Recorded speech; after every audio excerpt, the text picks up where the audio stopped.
All right, so 7 o'clock. I'll go ahead and call the Nottingham Planning Board meeting for Wednesday, September 27th, 2023 to order.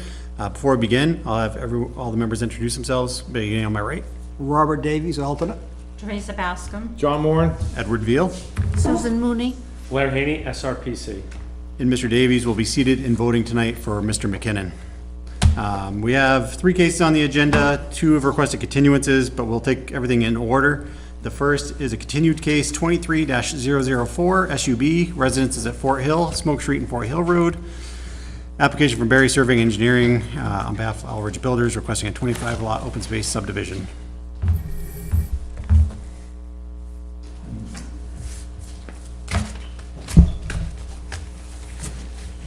Good evening, Mr. Chair, members of the board. My name is Christopher Barry. I'm with Barry Surveying and Engineering, representing Don and Joe here this evening, Alridge Builders, and the landowner, Frederick Fernald as well. I do have a color rendering that I'd like to pass out. It's no different than the prior ones that I've submitted to the board. Okay. The one difference is that I've highlighted on the plan where the aquifer zone is, and it's going to be a topic of one of the conversations that I have with you today. Appreciate that. And while the applicant is doing that, I'll just bring everybody up to speed. So we've already accepted this case as complete. We've had some initial conversation on it. We had the plan sent out to our third-party CMA engineering for review. That review came back. The applicant has been working on that and incorporating some of those changes or some of those suggestions into a response or an update on the plans. We conducted a site walk at one point, and the applicant has been before the zoning board of adjustment seeking some zoning relief on a couple of items, which I'll let the applicant discuss for us, please. Okay, so we have really 3 topics that we'd like to work with the board on tonight. We are still working through the CMA comments. Based on some of the comments and some of the conversations that we've had to the board concerning the road design, mostly the curbing and swales that we had originally designed, the applicants decided to just redesign the roadway to a 22-foot section with curbing in the areas that would be required in the regulations. And so that revision takes a little more time than just hitting the redesign road button and have it happen. So in the interim, we had met with the board a few months ago. The board determined that we needed a couple of variances. We've been before the ZBA, and the ZBA granted us variances to permit 2 lots to have less than 100 feet of frontage, and to permit lots, specific lots in the subdivision, to have more than 50% larger than the maximum allowed in the conservation subdivision. What we'd like to address with the board tonight, because it does have a bearing on how the project progresses, are the conditional use permits required for the open space subdivision. So that pertains to buffers only at this point. The conditional use permit that would be required for the wetland buffer impact. And so I have previously submitted and resubmitted to the board, just so you had a fresh copy of it, our impact request, a plan demonstrating our impact request. I would remind the board that we went to the Conservation Commission. We received a unanimous vote of approval with a couple of small conditions from the Conservation Commission. And the board has been to the site to review this impact area as well. The third thing that I'd like to go over tonight and hopefully seek approval for are the waivers that are required for the project. As I noted, there were a couple of waivers that we previously requested that have been removed from consideration because we'll just redesign the roadway, so we don't need to discuss those. CMA did point out one that I had forgotten, which is the board technically needs to provide a waiver to allow the use of a cul-de-sac. Cul-de-sacs are permitted up to 2,000 feet, but the regulations imply that the applicant needs a waiver to utilize a cul-de-sac. The other waivers I'll go through in a little bit more detail. And then the last thing I'd really like to discuss has to do with a couple of the comments from CMA and zoning interpretations. as to the use in the aquifer zone, and I'll leave that one for last, if that's okay with you. So first, I'd like to go over the conditional use permit that would be required for the environmental impacts. I think I've pretty clearly demonstrated why we've positioned the road at the entrance the way we have, why we positioned it to the one side that we have. We've demonstrated why we have the impacts within the 25-foot wetland buffer on site. We've demonstrated what those impacts are. We've demonstrated how minimization and avoidance tactics have been employed on site, how sediment erosion control is taken care of, and how stormwater management is handled for those impacts within that 25-foot buffer. And so I would ask that the board grant that conditional use permit for the environmental impact so that we can proceed with our design. Don't know if the board wants to discuss these one by one, Mr. Chair, or how you want to proceed with that. Yeah, I think that makes sense. So first, before we get into that, does the board have any questions, or otherwise I'd like the applicant to go through these, and I think tackling these tonight, we do have our engineering firm's responses, and as the applicant mentioned, they made some changes based on that. So I do think it makes sense to at least review these tonight and potentially act on them, some, if not all. So we can go through the board's purview, either the two conditional use permits that are requested first, or the waiver request first. Doesn't matter. Nope. All right. 61.5 dozen of the Well, other. I'll go with the waivers, those are the lower hanging fruit. So the first request is a waiver from section 9.7.1.1B cul-de-sac. Application is proposing cul-de-sacs which require a waiver of the planning board. They do give an explanation of that. The project site is best suited for the use of two cul-de-sacs based on the internal sensitivity the site contains. Connection of the roadways being avoided for all the reasons that open space subdivision was chosen for this project. There's waiver justification, which I'll just read through each one of these. The intent of this regulation is to ensure that and these are the applicant's responses, the applicant and the board have reviewed connectivity potentials. In this case, both the board and the applicant have placed a higher value on the use of cul-de-sacs in a segmented open space design than connection through areas that should be avoided. And strict conformity to regulations would pose unnecessary hardship to the applicant. The response to that is strict conformity to this regulation would require the applicant to develop the site in a manner not consistent with the open space subdivision regulations. So we have three waivers. We can either do them all individual, or if the board, which I think is probably the best case, best way to handle it. So is there any further discussion, or actually before we do that, Mr. Berry, is there anything you wanted to add? No, I think Beyond that. just to briefly demonstrate what I was discussing in the waiver request itself. I think I understand the purpose of requiring the waiver in your rules, and it basically forces an applicant to look for potential abilities for connectivity onto other connecting streets through a subdivision, and not just use cul-de-sacs to avoid potential connectivity. I think, as we've all pointed out in this application, the center of the project site is the most sensitive, and so we're essentially trying to avoid that connectivity by the use of the cul-de-sacs, and that's what I was trying to articulate in my waiver request. Yeah, on both sides. On both sides. Center there and center there, so, which would be the reason for two cul-de-sacs versus potentially making a through road. Is there any discussion from the board regarding that waiver request?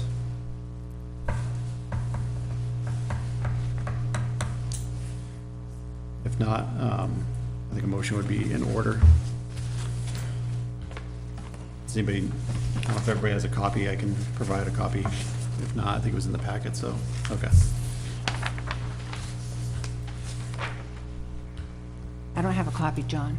Oh, you don't have a copy of this? This one? Oh, I The do ones have that are this. mailed, they look alike? Yeah. They all look similar, so. You just threw them right. Yeah, okay. Do you want the, How do you want it to read? Yeah, it's this one that we're talking about right now. Okay. Mr. Chairman, I move that we honor the waiver request for relief from section 9.7.1.1B cul-de-sac. I'll second. So that's a motion by Ms. Mooney, a second by Mr. Moran, to approve the waiver request for section 9.7.1.1.b to allow the use of cul-de-sac.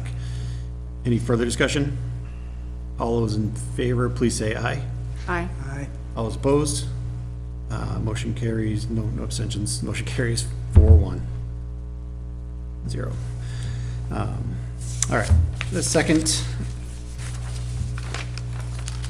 waiver we have is from section 15.2.1, road and driveway design and construction standards, table 1, to permit Peekaboo Drive and Frederick Drive to be built with a reverse curve containing a tangent less than 100 feet.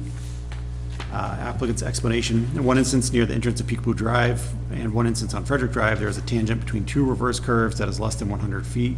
It is proposed to be 54.81 and 24.2 feet respectively. Justification: the intent of this regulation is ensuring safe travel along roadway alignments with a focus being on the reduction of sharp and abrupt reverse curves. In this case, the entrance platform is lengthy with an existing radius of 100 feet. The next reduced tangent has an existing curve with a radius of 175 feet, which is much larger than required. On Frederick, the curves are proposed to be 200-foot radii, which are, again, much larger than required. The proposed geometry is easily navigated at speeds above the design speed and is capable of accommodating larger design vehicles. In response to strict conformity to the regulations, the applicant's response was strict conformity to this regulation would require the entrance curve be modified in position to allow the tangent to lengthen. This would require the tangent to be set closer to the wetlands on one south side of the proposed road, which would increase the buffer impact and may cause wetland impact that could otherwise be avoided.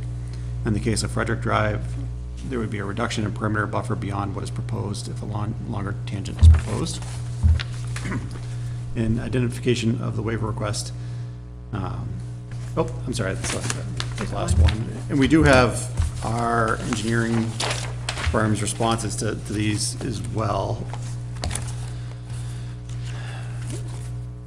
Because some of these things, when you start talking about reverse curves and tangents, to be honest, those are, in my opinion, are engineering items. So it's obviously, I look at kind of what our third party indicates for responsiveness on that. And I'm just trying to find their actual response on here. I had it.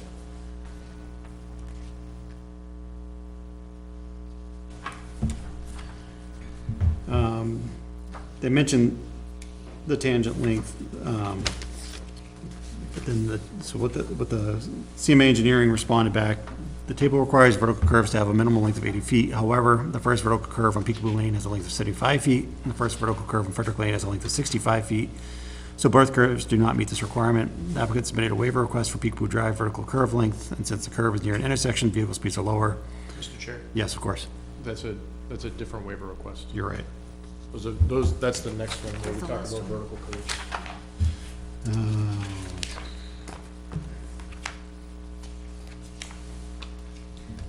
Apologize for that. So it's on page 2, 15.2.1, roadway and driveway design construction standards is the first comment at the bottom of the page. Oh, sorry. I blended those together. The table requires a 100-foot, thank you, minimum tangent length between reverse curves. However, Frederick Lane has a tangent of 24.2 feet, and Peekaboo Drive has a tangent length of 54.81. Both do not meet this regulation. The applicant submitted a waiver request for the Peekaboo Drive tangent, but did not include the Frederick Lane tangent, which I believe you amended. Yes, yep. So they don't really take. And then they don't. They don't really take a stance on. Yeah. I can explain the waiver a little bit if you'd like, Mr. Chair. Yeah, please. So, the point of having a 100-foot tangent between, curves is that your roadway, regulations allow for very tight radiuses compared to other towns or other highway designs. And so having a longer tangent between the reverse curve, allows for a smoother ride and a safer ride along the roadway alignment. What we've been able to do is open our curves up so that the tangent length between them is shorter, but the radius that comes into them is much larger. And so it's, again, it's another way of smoothing out the roadway alignment. If we were to have to extend those tangents, we would have longer tangents that would force the roadway closer to wetlands and wetland buffers, which we were specifically trying to avoid, and would force roadways and roadway tangents closer to perimeter buffers, which we're also trying to avoid. So I think we've been able to meet the intent of the regulation through the use of larger curve and curve design, and just have less of a tangent.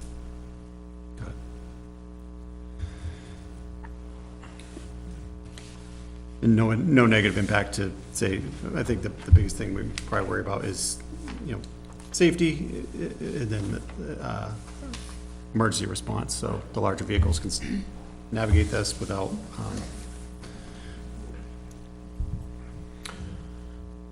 I think additionally too, when you put in a reverse curve, it puts the housing off the main road, so when you drive by, it still maintains the scenic view. Yeah. That's a good point.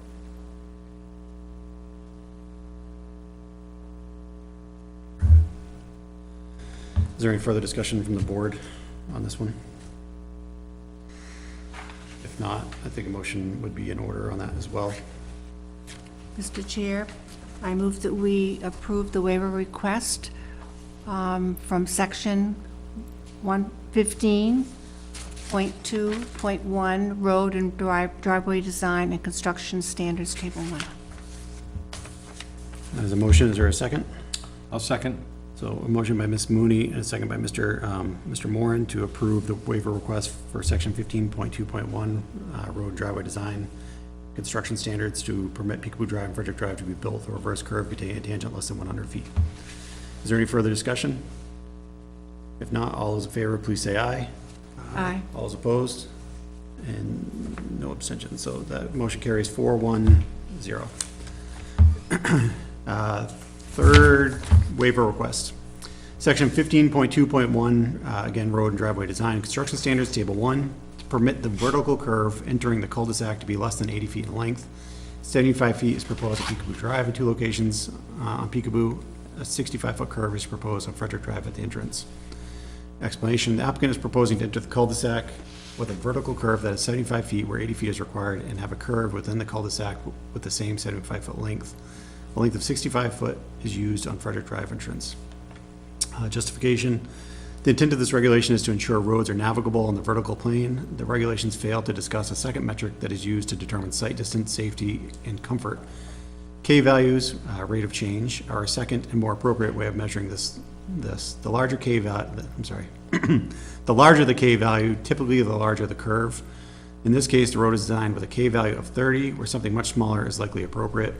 Given the slope in and out, the provided 65 and 75 foot is more than adequate to achieve the intent of the regulation. Ironically, the regulations could allow for a road to be designed where the distance of 80 foot is met, but the rate of change is inappropriate for the incoming and exiting slopes. Strict conformity to the regulations. Strict conformity to this regulation would require the curve to be needlessly flatter. With the incoming slope of 1.5% and an existing slope of 1%, a flatter, longer curve creates a longer flat spot at the apex of the curve. This becomes very challenging for pavers to achieve minimum slopes and could produce an area of the road that is prone to icing. The provided design limits this. I'll explain that one a little bit. Please. Like, Yep.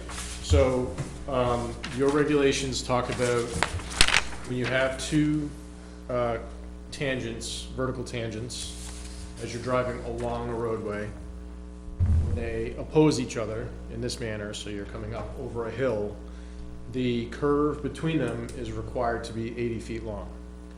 And as I point out in my waiver request, that 80 feet long is irrespective of whether you're coming at this from two 10% slopes or two 1% slopes. And so if you have an 80-foot curve between two 10% slopes, you have this it's actually a very abrupt curve between those two tangents. And if you have a much flatter slope, that 80-foot curve is much more appropriate. There's what's known as a K value, or a rate of change, that we use in AASHTO design standards that gives us how long that curve should be based on comfort and design speed. And so we've designed all of the curves in the subdivision to meet a certain K value, a rate of change value, which discusses the incoming and outgoing slopes. And they yield curves that are sometimes flatter than the 80 feet, shorter than the 80 feet prescribed in your regulations. The problem is, if you have two 1% slopes coming together, and you put a really long, flat curve between those two 1% slopes, the very top of that curve is it's flat. And it's flat for a very long distance. And when, I'm sure none of you has stood on the back of a paving screed, but when a paving screed comes along a very flat surface, it would be basically impossible for them to make sure that they had proper pitch at the top of the apex of that slope to ensure that water would drain off in the designed fashion. It's one of those things, we can design it looks great in a computer, and then in practicality, that's really not how it would get built, and you'd have unintended consequences in the future. CMA points out that they really take no exception to our curvature design. They admit that our design speeds are low and our curvature is likely fine for the design.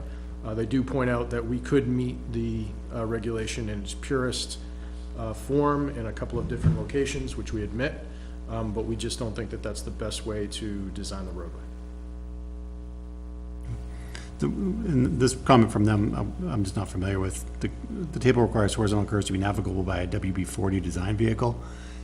I don't even, not sure what that is. So that's going back to the prior waiver that you approved. A WB40 vehicle is a vehicle that has a wheelbase of 40 feet. Okay. So it's essentially, Wheelbase 40, yeah. it's like a 45-foot long vehicle, or an SU, what most people call an SU vehicle, an ambulance, a bus, 45-foot vehicle. Right. And as proposed, as designed, neither of these would negatively impact that by the sounds of it, based on the. Not a problem. We've run a WB50 articulating truck and trailer around the cul-de-sac and around all the curves in the subdivision, which is a larger design vehicle than your regulations require, because like a lumber delivery in the subdivision is gonna require that type of vehicle to operate through. Yep. All right, thank you. Is there any further discussion on this from the board? If not, a motion regarding this waiver would be in order as well. Mr. Chair, I move that we approve the waiver request from section 15.2.1 road and driveway design and construction standards, table 1. Is there a second? I'll second. A motion by Ms. Mooney, a second by Mr. Davies, to approve the waiver from section 15.2.1 to permit the vertical curve entering the cul-de-sac to be less than 80 feet in length. 75 feet is proposed on Peekaboo Drive in 2 locations on Peekaboo, and 65 feet is curve is proposed on Frederick Drive at the entrance. Any further discussion? All those in favor, please say aye. Aye. All those opposed? Motion carries 4-1-0. The final waiver for tonight is from section 3, well radius placement, to permit well radii to be off the lot for which they serve. Explanation: well radii are typically shown on the lot during the subdivision process and then constructed so that they are off the lot. A radius release is then required for the landowner so as not to inadvertently encumber the neighboring lot. The proposed open space subdivision allows for lots that are not as wide as standard lots, and therefore the radii will extend onto abutting lots. NHDES permits the applicant to provide radius easements for the purpose of subdivision. Granting the waiver. Justification: the intent of this regulation is to ensure each well is afforded the proper radii. The easement requirement will ensure compliance with this intent. In strict conformity would require the applicant to develop a standard subdivision and not use the open space subdivision ordinance. We have a response on this as well from CMA. It says, well radius easements covering neighboring parcels is not permitted in new subdivisions. However, lots 11-1 through 11-17, the well radii are shown to extend beyond their respective property lines. The applicant has submitted a waiver request from meeting this requirement on the basis that this is an open space development. And due to allowable open space lot dimensions, having the entire well radius within its respective lot is challenging, can always be met. This is a reasonable waiver request. And Mr. Barry, can you remind me, is that they're proposed to be on the overlap onto the abutting lots or just into the open space? So they vary. So throughout the subdivision, sometimes the well's radiuses overlap on the lots, and then sometimes they overlap into the open space, which is a pretty common practice. But the well placement is proposed to be on each individual lot? Of course, Not yes. with the well itself, That's right. just the radius.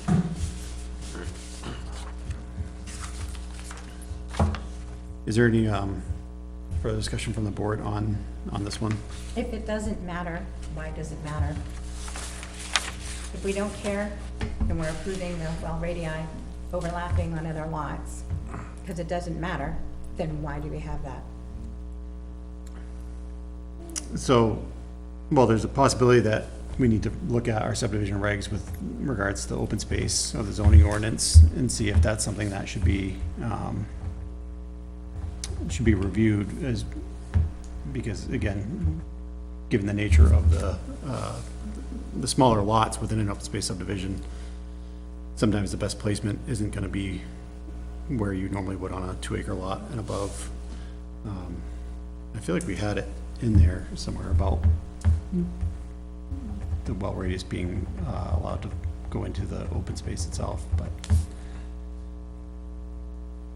Because I get that you guys want to have the open space and protect the land, but when you have a home on a lot, no matter what size it is, your well and your septic are two very critical things for your property. And if the well radius being protected is important, and we're saying it is, but you're allowing it to be changed for these open space developments, I have a problem with that. To me, it's talking out both sides of your face.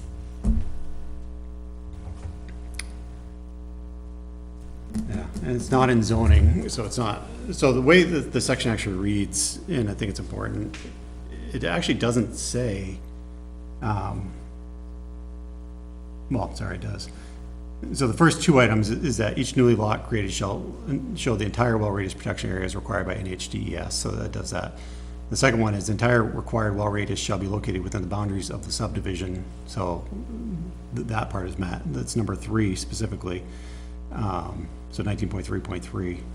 Well radius easements covering neighboring parcels are not permitted in new subdivision, which ensures protection of health and safety, allows for maximum flexibility in the placement of septic systems and other land uses, and promotes the wise and free use of property unencumbered by easements. And so that's where it's that third section that we're looking at. But even, not even the development, the second one, because if it's going into the open space, that's not part of the development.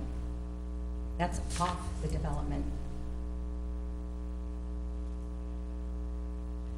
The development is where the houses are and those boundaries of the properties. Your open space is not part of that.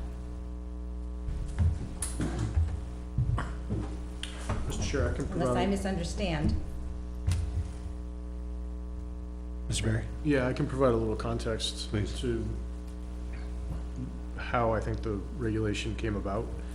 So the state has a regulation where your well and your well has to be on your property unless it's off the property and you have an easement for that. More commonly, what we see is that wells are on properties and easements are off the property. And this has to do with a state law that's recently changed where wells that were drilled prior to 1989 had full protective rights associated with the radius. We used to call these spite wells. So what was happening, we would see it on, ironically, we would see it on lakes a lot. People would drill a well prior to 1989. It would have the full 75-foot radius afforded to it. And it essentially meant that they just gobbled up their neighbor's lot and no longer could have a septic system put on it. After 1989, the law permits wells to be placed, but a well release from the landowner had to be submitted to the state, and you basically gave your rights to your well radius away. As part of the state's subdivision process, what they permit is that if your well radius does go off your lot and goes onto another lot in the subdivision, that to ensure that the radius is, has the safety afforded to it, you provide an easement on each one of those well radiuses.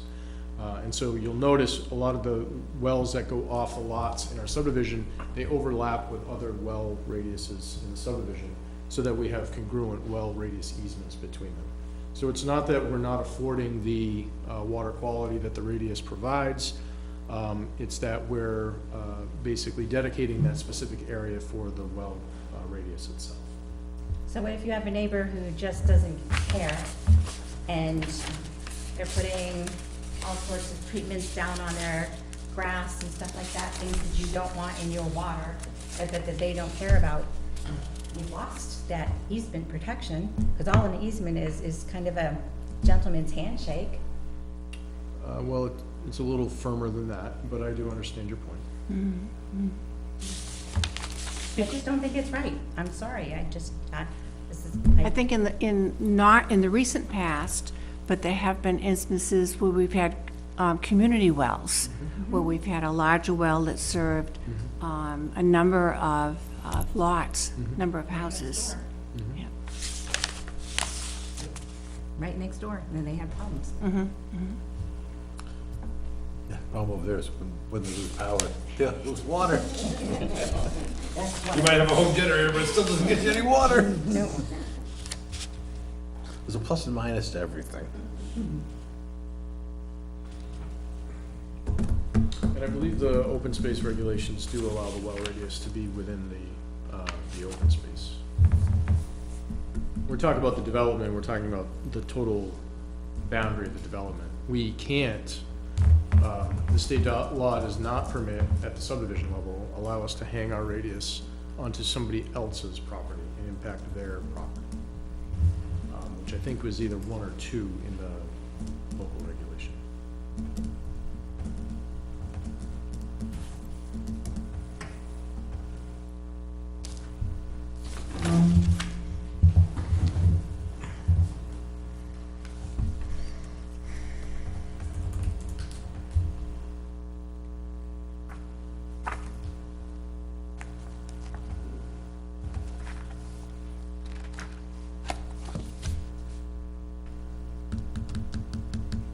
Yeah, that's all right. I was trying to find the exact, because I remember it was in the zoning, but it does say up to 30% of the designated open space may be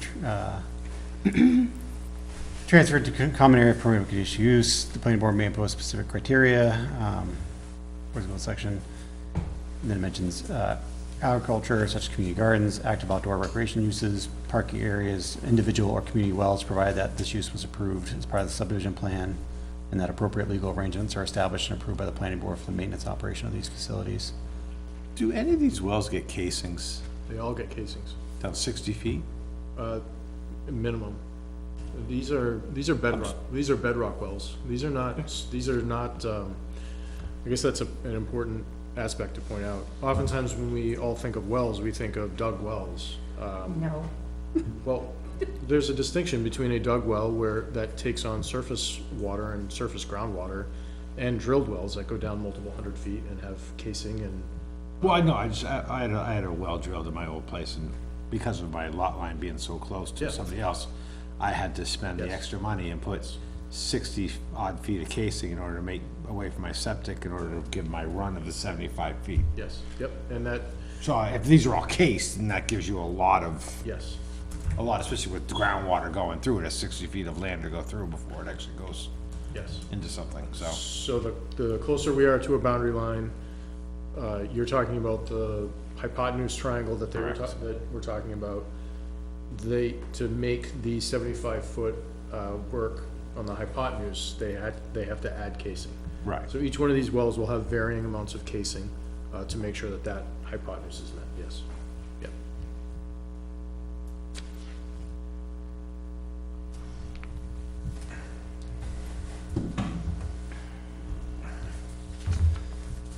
Is there any further discussion regarding the waiver for the well radius placement? If not, a motion regarding this waiver would be in order to, please. Mr. Chair, I move that we accept the waiver request for section 19.3, well radius placement, to permit well radii to be off the lot for which they serve. There's a motion, is there a second? I'll second. Motion by Ms. Mooney, a second by Mr. Moran, and within this waiver, the radii will remain within the subdivision itself, not going on to any parcels that are outside of this, is my understanding. All those in favor, please say aye. Aye. All those opposed? So that motion carries 4-1-0. We have, About the zoning board anymore. well, I'm going to talk about the zoning board, so I'm not going to take comments that are offhand and made passive aggressively at this board. So within the subdivision regs, there are things in the zoning ordinance which are much more black and white. Within the zoning regulation, the subdivision regulations, we specifically allow for waivers, especially with complex designs, to allow flexibility within a design, because sometimes what's written may not actually result in the best design of a subdivision. So we do allow quite a bit of flexibility through the granting of waivers, as opposed to sending them to the zoning board for relief. So we have two conditional use permits that we can also address tonight, or we can discuss, and then if it makes sense to pen them, we can, but I think it makes sense to at least broach the subject on tonight. The first one is regarding landscape buffers. Sorry, I'm trying to make sure I have both of them here. Which is, sorry, conditional use permit. From section 8.2G, landscape buffers, to permit the landscape buffer requirement to be reduced in 3 key areas. The entrance to Frederick Lane, to permit the stormwater gravel wetland, or SGW, and reshaping to permit a safer road alignment. To permit Frederick Lane to be placed closer to the southern adjacent boundary line. And to permit the infiltration rain garden to be placed within with the perimeter buffer at the end of Frederick Lane. So this first one is all for Frederick Lane. In all 3 instances, the project is designed around the landscape and has been optimally designed to reduce impact. Entrance and general road placement, there is no place along this access point where the 100-foot landscape buffer would not be impacted. The impact would either take place on the northern boundary or as designed on the southern boundary. The northern boundary is much closer to an abutting home and portlet business. The southern boundary is impacted by an implied utility easement. Additionally, the northern boundary would require a much larger cut slope to enter the parcel and rides along a higher elevation. As designed, the road is designed with a good entrance grade, preserves wetlands and wetland buffers, and presents the subdivision with an opportunity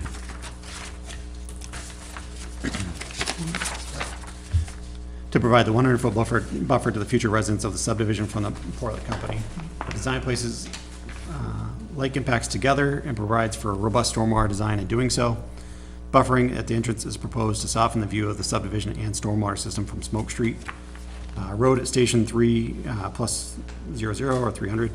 The road in this section is closer than 100 feet to the boundary. It is proposed to be adjacent to the already impactful utility easement. This provides the best topographic advantage to the design and follows the existing drainage flows on the project site. The design aims to work with the land. The design provides for the profile and section to be in a cut slope in this section, so the road is 4 feet below the abutting adjacent grade. Vegetation is proposed midway up the slope to provide in addition to any loss as a result of construction. This vegetation is specifically placed in an area where the vegetation on the abutting lot to the south is reduced or removed. Infiltration rain garden at the end of Frederick Lane. The position of the pond was chosen for the suitability in the landscape when compared to the road design. The pond needs to be downslope from impervious surfaces and should be laid generally parallel with the slope. Additionally, these types of ponds should be placed over the soils with the best capacity of infiltration. The pond is needed to ensure the groundwater recharge volume is met. Stormwater treatment through biofiltration, peak stormwater rates and volumes are met. Placing the pond adjacent to the proposed road is best for maintenance and operation. The pond is specifically designed to infiltrate clean water back into the aquifer. If the pond were moved east, it would be perpendicular to the slope, still impede the 100-foot buffer, and be atop soils with less capacity to infiltration stormwater. The project is specifically designed to keep the roadway infrastructure out of the buffer, so the only object found within is the pond and its grassed side slopes. Additional vegetation is provided to the toe of slope to further shield it from the abutting northern lot. The pond's position against the abutting lot is below the residential aspects and cleared land use used for tillage and portlet storage. And then I'll go into the conditional use criteria in a moment here.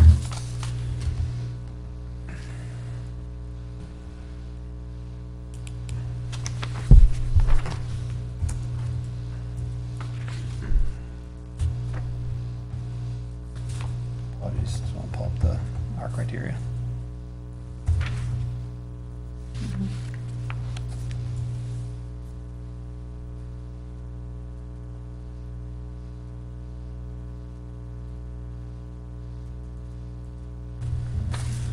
Okay. Apologies for that. The applicants, and that was the applicant's information, by the way. Conditional use criteria, such modifications shall be consistent with the purpose and objectives of the section. Of the entire parcel, the only request is for the sections on Frederick Lane. These areas are impacted in the existing condition as described above. The application does a good job of designing the best project possible and provides for mitigation in key areas. All lots shall comply with NHDES services. There is no change in NHDES subsurface suitability. All lots shall fall within the standards contained herein. The lots in the subdivision comply with the buffer and provide for the buffers to be part of the open space. This is contrast with private ownership of the buffers, which will be prone to incursion over time. We would also note that the buffer requirement is from abutting land uses and not necessarily the boundary line. In that instance, the project provides larger than required buffers. Shall not be detrimental to public health, safety, or welfare. The buffers provided protect the health, safety, and welfare of the abutting landowners. So, Mr. Barry, on the color handout you handed tonight, we're looking at obviously Frederick Lane and specifically for the gravel wetland areas at the bottom, So at the. which would be coming off at Smoke Street. Yep, at the entrance of Smoke Street, there's like two little blue squares. That's a subsurface gravel wetland there that captures all the stormwater from about midline of the road down to Smoke Street. That's designed to treat stormwater and protect Smoke Street and abutting landowners from stormwater impacts. And then as you travel up Frederick Lane, we snake around a small little wetland and we get within 100 feet of the perimeter boundary line here.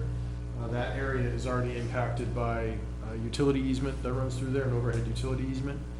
So really, there's no change in that quote-unquote buffer. As I point out in my narrative, we designed the road to be lower in that elevation, or lower in elevation in that location, so that the road surface and people traveling along the roadway aren't evident from the abutting landowners. And we're proposing the top of the slope be revegetated also outside of the utility easement. And then the last location is off the end of Frederick Lane. There's an area of a pretty good soil that allows for infiltration.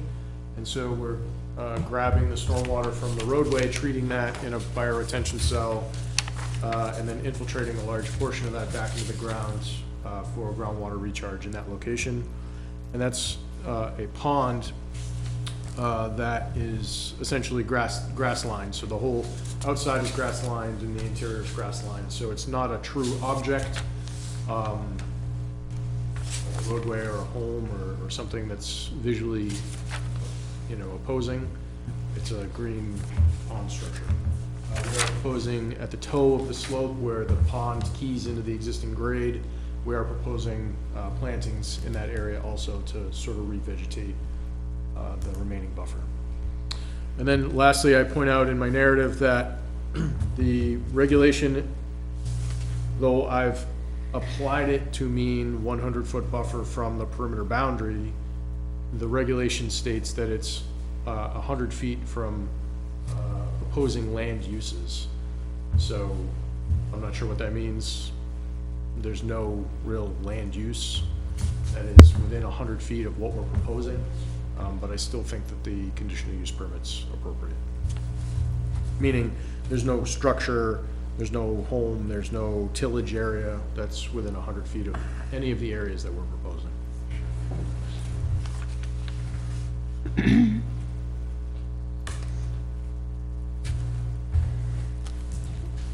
Is there any further discussion from the board? My only comment is, I understand, like, for the stormwater gravel wetland, I understand that the placement of that is generally dictated by the topography, the subdivision, and where, obviously, water is gonna flow to and best placement. My only concern with that is when it's at the front like that and you lose all the trees at the beginning of a subdivision, it's hard to shield the subdivision. So, you know, this isn't, Like Rocky Ridge. so the one that gets brought up commonly is Rocky Hill. So Rock. you can go by it, there's a house right there with which A gravel looks a lot closer to to Lutch Farm Road than this is being proposing, but I think that's what comes to mind. So I don't know if there's any way with this proposal to maintain some kind of adequate, you know, a vegetative buffer beyond that without degrading the functionality of the wetland, the stormwater system. So two things of note. One, I have implemented some plantings into the plan at the entrance to shield the actual pond from Smoke Street. But I think what you're talking about is maybe adding a couple of well-placed plantings at the back, between the pond and the first house on that side of the roadway, which we're happy to do. Yeah, I think if there's some way to buffer both of the house that's gonna be there. Yep. And then from what appears on, as you're driving by it on Smoke Street, obviously Peekaboo Drive is a much different scenario, but for this, that would be my concern and something I would look for, to be incorporated. Not a problem. I hadn't thought of that. Yep. I do think shifting the road towards the, east, you know, it makes the most sense, because you're pulling it further away from the existing house that's on Smoke Street, which protects them a little bit more, as well as the potential future residents of these homes, from, as you mentioned, a septic company slash porta potty company. And then puts it towards the power lines, which is, you know, makes more sense to have, if there's gonna be an impact, have it be on that side. But also looking at lot 11-20, you could provide more tree screening there toward Smoke Street. Yes. And that way, you're not looking over the wetland ponds right at the house. Agreed. Yep. I have that in my notes here. Yep. Mr. Berry, could you remind me again where this grassy area is going to be that's not denoted by the blue squares? There is a blue square, but at this scale, it's very hard to see. I have an infiltration rain garden. Is that what Yep. you're talking about? That's Okay, Yep. thank you. This is at half scale, this is a 400 scale plan, so it's a little difficult to see.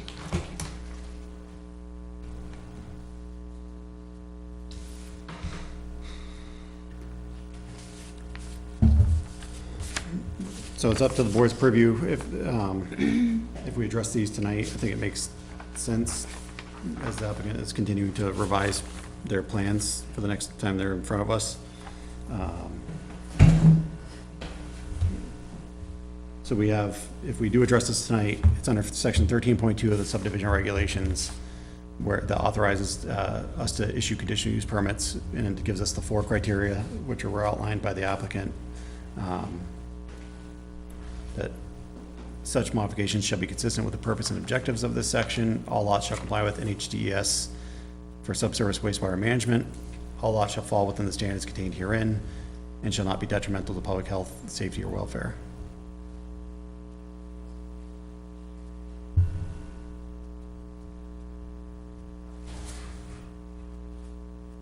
And then if, in the event of conflict is found to exist between any provision of the open space development ordinance and any other provision of the Nottingham zoning ordinance, the provisions of the open space subdevelopment, open space development ordinance shall control and prevail. That's a separate letter, though.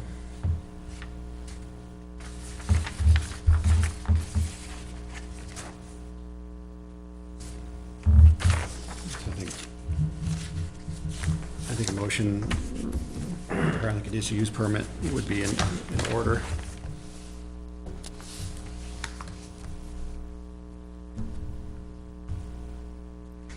My personal feeling, Mr. Chairman, is I'd like to have a little bit more time to look into these two requests.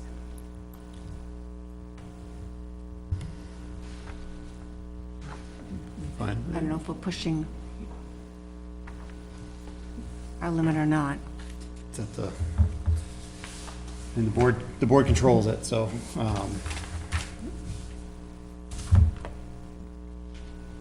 is there any other, discussion on it from the board? Is there a different way we should be looking at this? Well, there's also another one that we would be considering tonight, too. So I can read the second one as well, and then we can kind of circle back. How's that sound for everybody? I don't think I have a copy of the second one. The second one is the environmental conditional use permit for disturbance within 25 feet of the wetlands.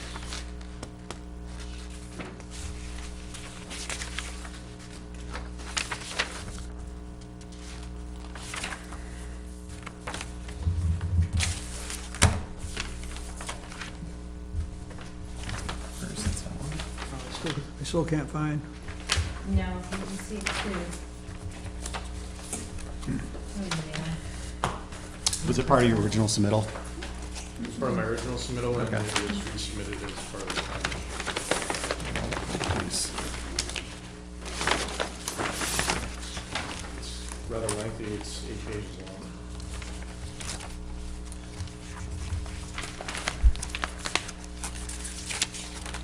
Apologies, I thought I had all of them with me.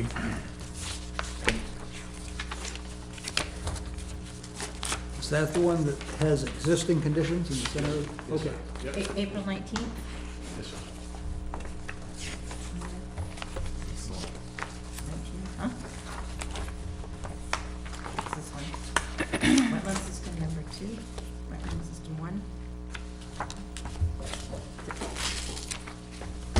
The title of the document is Project Narrative Environmental Design and Conditional Use Permit Impact. Okay.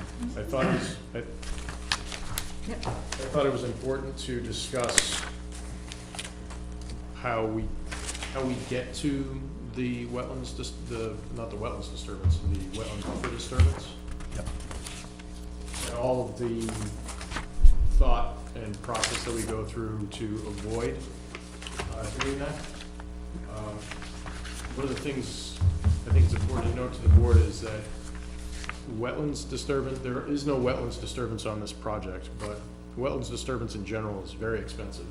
We avoid it at all costs, just due to the expense of it, never mind the environmental impact that it has. Wetland buffers are the same, so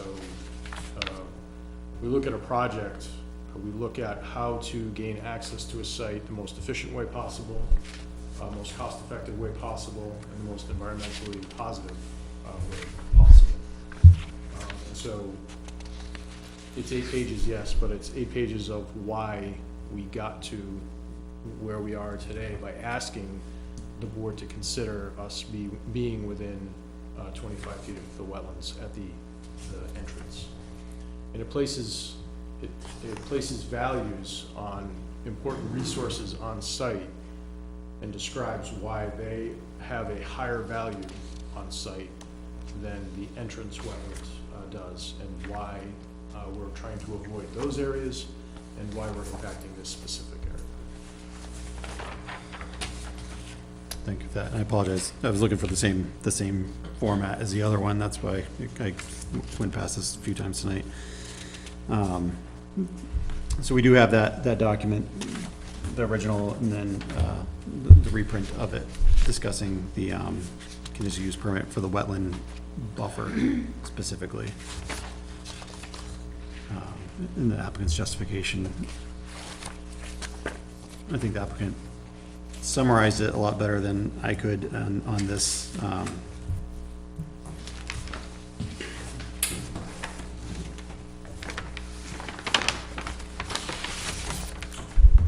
Lastly, I would point out the majority, if not all of the proposed disturbance, is so that we can capture the stormwater from the proposed roadway and divert it away from the wetlands and into our treatment cells, which is why I provided a sort of a color demonstration plan of where the wetlands impacts are, in conjunction with the proposed grading that we've got shown there. Can I ask a quick question? Please. Chris, the, just, I guess, north or above the infiltration pond 106 and the gravel wetland 102, there's a thick, dark gray line. What, is that access for maintenance? Yep. Yeah, okay. And then the treatment swale, where is that going, where does that discharge to? I'm assuming it's taking roadway runoff. Where's it discharging to? It discharges to the wetlands, To the wetland? yes. But that's why it has to be so long, so we have to capture the flow, and then it has to enter a treatment swale. The roadway swale does not count as part of your treatment swale. So you have roadway swale that captures the flow, drops the sediments, and then we have to have 100 feet of actual swale to ensure that we have velocity reduction and full treatment criteria there.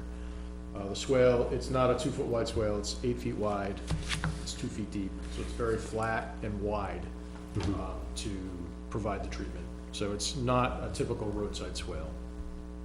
Is there an arc there? Like, is there like a peak between that and the ones I had just pointed out? Or, Yes, okay, so like basically everything. So this swale is only capturing. that's just the entrance. All right. That's right. That's So that's the other thing, and Okay. I think Blair's experience is probably why he's asking this. Treatment swales can't treat large amounts of water. These are really reserved for areas where you can't fit a treatment pond or can't fit another device. So you'll notice that that treatment swale only is treating the very entrance to the project. You can't take an entire project like this and just put it in a treatment swale. It's not effective. It doesn't work. Fail.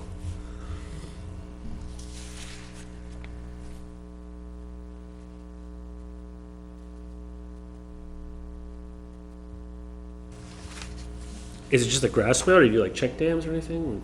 It's just, the swale itself is just a grass swale, but there are check dams ahead of it, and there's a sediment forebay ahead of it. Okay.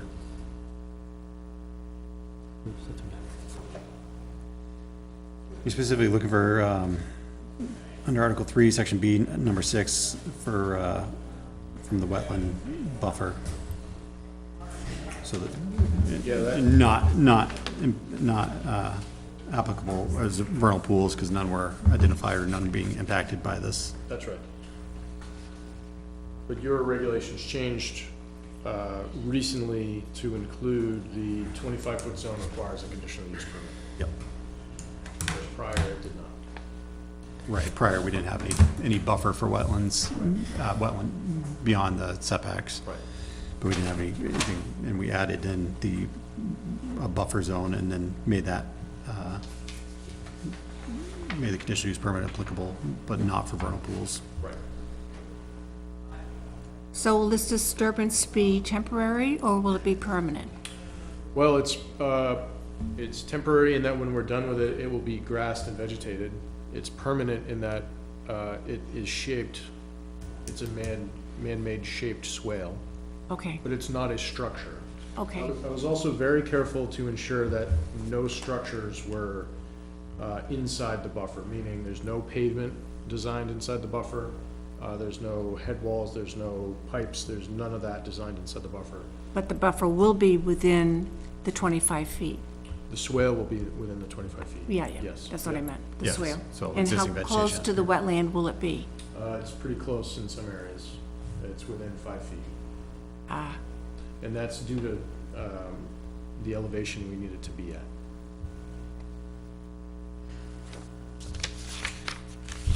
So conversely, just getting back to the minimization and avoidance, if we slid the road to the west, we would then be placing the road inside the wetlands setback and wetlands buffer for the other wetlands also.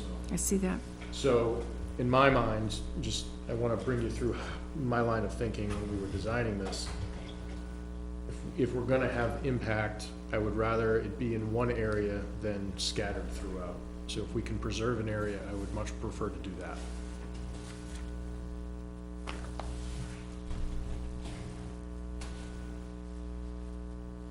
So basically, initially, vegetation would be removed to install this. After that, it would remain vegetated in the sense of grass, no trees, but Right. for that section. You'll get some woody growth on the back side of the berm, but the internal, the center of the swale should be maintained as, it's long grass, it's not, you know, front lawn grass.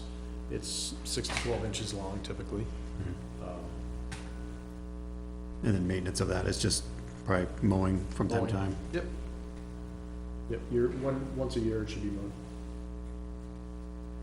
Probably not on a year like this one where it's always wet.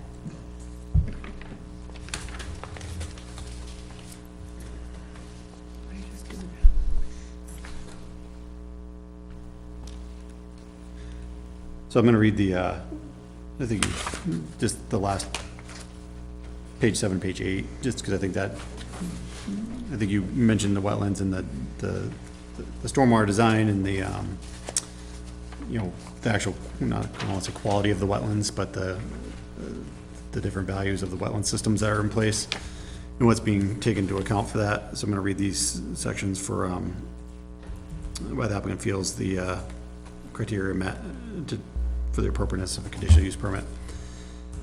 Proposed construction is essential to the productive use of land not within a wetland conservation area, and the upland area considered for development is not smaller acreage than the wetland area acreage being considered.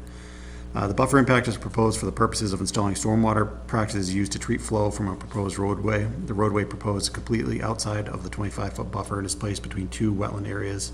The roadway is essential to the productive use of 102 acres of land. The impact of the buffer represents 0.126% of the total parcel area. The design cannot be placed outside of the buffer, whereas the lowest practical elevation is required to achieve the maximum treatment of the impervious surface. B, designs, construction, and maintenance methods will be such as to minimize detrimental impact upon the wetlands and will include restoration of the site as nearly as possible to its original grading conditions. Applicant's response, as noted above, the construction design utilized is in keeping with the best management practices of NHDES, AOT, alteration of terrain, as well as the latest guidance from New Hampshire Fish and Game. C, Nottingham Conservation Commission has provided comments relative to the value of the wetland under construction and design of the proposed project as it relates to the wetland. BS&E is prepared to meet with the Conservation Commission, discuss the impacts and project as a whole. The provided narrative, this was April 19th version, so it's probably, did you update it for this one? I apologize, let me read the most No, I didn't update that one. Okay. As a whole, so we'll get back to that one. To provide narrative wetland class overlay plan along with reports from John P. Hayes will aid in understanding the rationale used for the proposed impacted buffers. D, economic advantage alone is not a reason for the proposed construction. Economic advantage is not the reason for the proposed buffer impact. The proposed design minimizes and avoids wetlands and buffers to the extent feasible. In so doing, creates additional costs to the applicant through the construction of longer, less direct road access. Time on planning engineering was spent to ensure the best approach was taken for the access and the use of proper best management practices. E, prior to the granting of the conditional use permit under this section, the applicant shall agree to submit a performance security to ensure all construction is carried out in accordance with an approved design. The applicant agrees to place a surety of 115% of the cost of the proposed work within the within the 25-foot wetland buffer. And F, the planning board may require the applicant to submit an environmental impact assessment when necessary to evaluate an application made under this section. And the applicant has provided a large amount of environmental data enclosed herewith.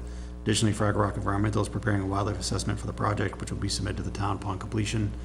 If additional studies are needed, the applicant will work with the planning board to ensure it has the information needed to make an informed decision. So, Mr. Barry, I'll let you speak towards, if you could, C, Nottingham Conservation Commission, because I do believe you met with them after this, and then F, the environmental impact part. Sure. So, we have met with the Conservation Commission. All of the reports provided by John P. Hayes, as well as our writings, were submitted to them and discussed at length. I think it was a 2-hour meeting or so. At the end of that meeting, they voted to approve or endorse, I forget the verbiage used, the conditional use permit and the project in totality. I think they recognize the level of effort that we went into, that goes into ensuring that the design is practical, meets stormwater standards, meets wildlife standards, meets all of the typical standards that are used for modern design. And then F, we are required to file an alteration of terrain permit on this project, which requires a wildlife study. The groundwork has been completed for the wildlife study, and then upon submission to alteration of terrain, that wildlife study will be submitted to AOT as well. And I just point out that we'll submit that study straight to the board also for the board's findings. The study will focus mostly on Blanding's turtles. They're both Blandings, but there are also other turtles habitat in the area.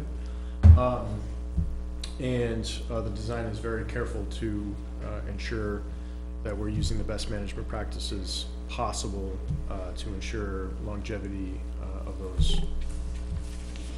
I don't know how endangered they are anymore, but certainly rare species. For a rare and endangered species, I seem to have a lot of them on all of my sites. They were planted there. Yeah. Yeah, I know, prior So- common ones, Blandings and Blandings turtles and things like They're, that, but. they're very endangered.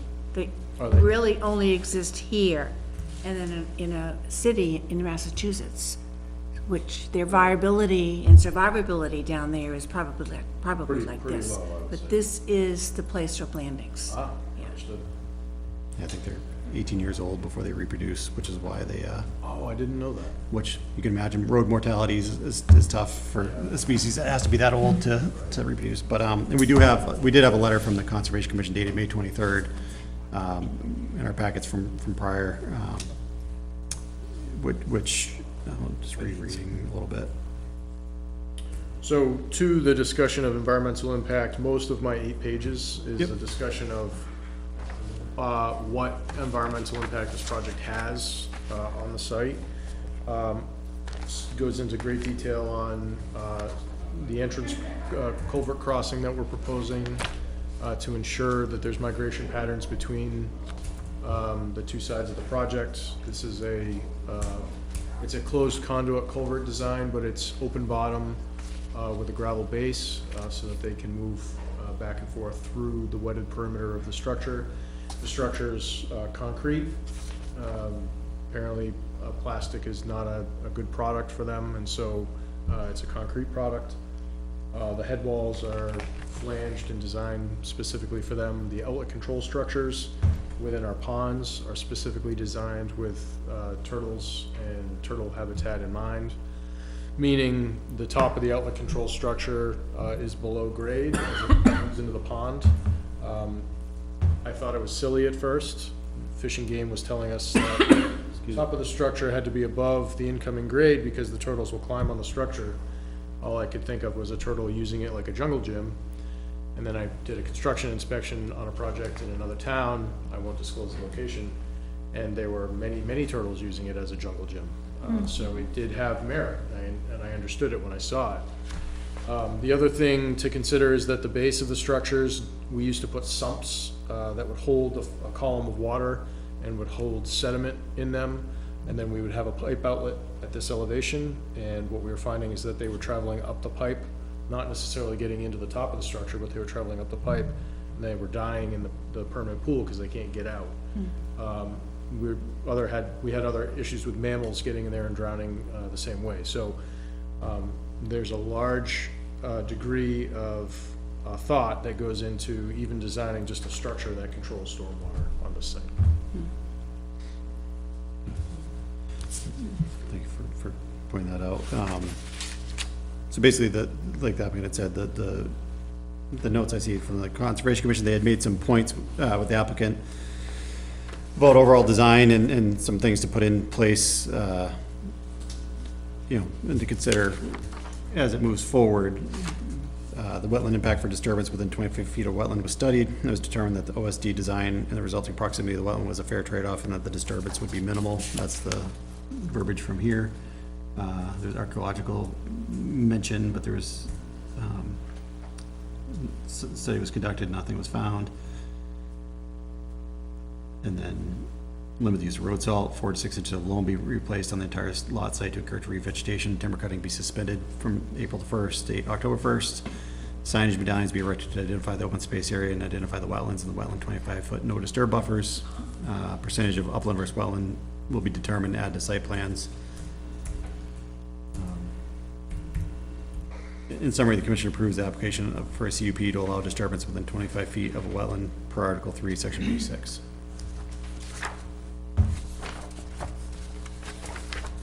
Thank you for the review. It had been 5 months, so I needed the refreshment. I think it's always helpful to go, but that would have had some continuations and such from when we originally saw it. So we do have two conditional use permits applied for. Again, we can act on either, both, or neither tonight. It's the board's purview. You know, so I guess I would be looking for either a motion on one, both, or a motion, you know, or a discussion as to why we should, if we should continue it or hold off. Mr. Chair, I move that we approve a conditional use permit for Article 3, Section B, item number 6, that permits a request to item number 2 to allow disturbance within 25 feet of a wetland.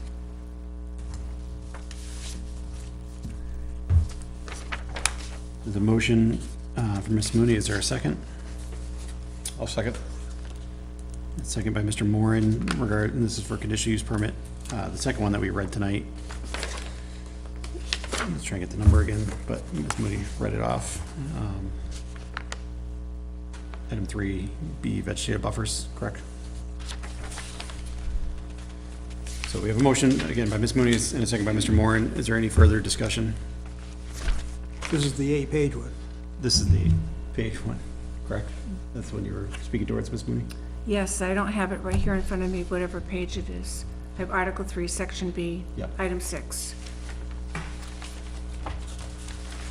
That is the one. Doesn't this one just apply to Frederickville? Or does it apply to both? So I think, correct me if I'm wrong, Ms. Marie, your motion is for the environmental impact. Is that correct? For the 25 feet of well? Correct. Yeah. Yep, what? That's on peak. The conditional use permit regarding the buffers Oh, is different. Perimeter buffers, I should say, not buffers to wetlands. That only applies to Frederick. Right, so the one we're on right now is, I'll grab this for a minute, please. Yes, yeah. So Ms. Mooney actually had a copy of the actual conditional use permit. This is the verbiage that went along with it. I have 2 of those, really, same thing. but I'm just confused because on your 8-page thing, it says the roadway is essential to the use of 102 acres of land, but you have 2 separate developments, so I wasn't sure which one this is applied to because it's not really the whole 102 acres. Because they both have separate roads. Yeah, I could see that. Okay.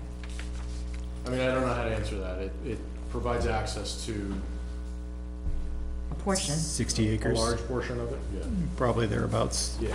So everything west of proposed lot 11-18. Yeah, but I wetland understand structure. the point. Yeah. I was actually I looking to see agree. if there was a one roadway in for the whole development. Yep. And I'm like, there isn't, so I don't understand why this says that it's necessary for the, well, essential for the 102 acres. Correct. So this is for Peekaboo? Yes. Okay. Because you had said we were talking about private earlier, so that's where I was looking. I understand. Yeah, we're taking the motion, I guess, out of order for the way they were read for tonight. but, so specifically, this is, again, from Article 3, Section B, number 6. To allow Yes, disturbance within a 25-foot. Yes. Within 25 feet of a wetland, yes. And that was what the application correct. said. So we have a motion by Ms. Mooney, a second by Mr. Moran. Is there any further discussion on that one? If not, all those in favor, please say aye. Aye. All those opposed? I'm not gonna, it doesn't matter. And so we'll take that as an abstention. So we have 4-0-1, motion carries. So we have that one last conditional use permit. Again, we can either make a motion on this tonight or hold off, depending on the board's purview.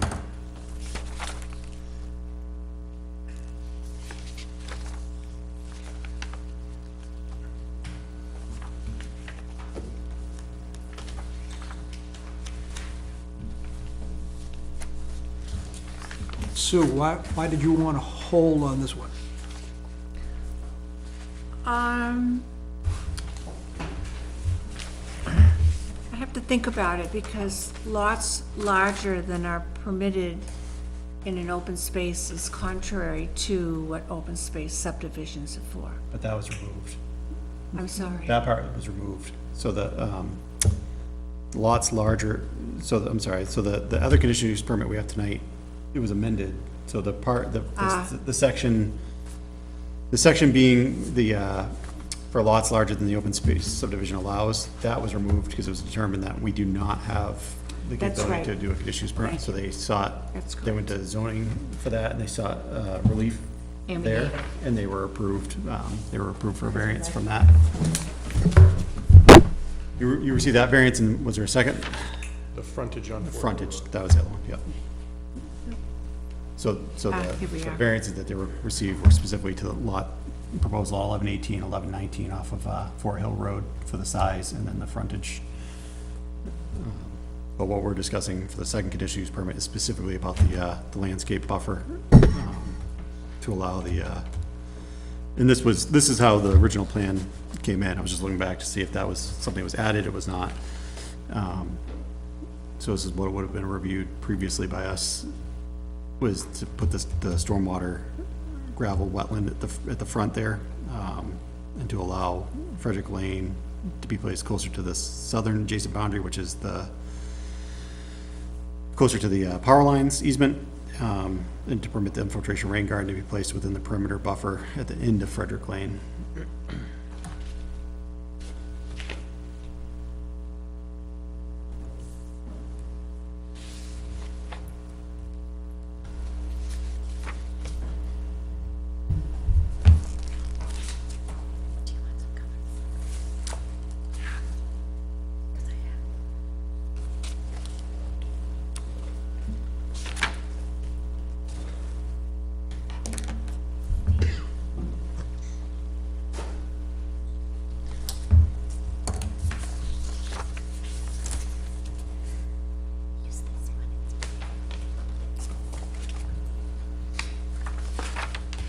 Has this one been reviewed by CMA? I was going back to double check that one. I don't know that they commented.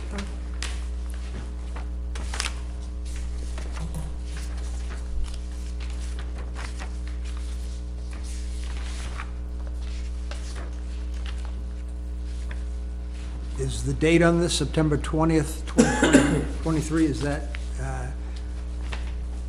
the most current printing, or is that when this was actually finished? The conditional use permit request?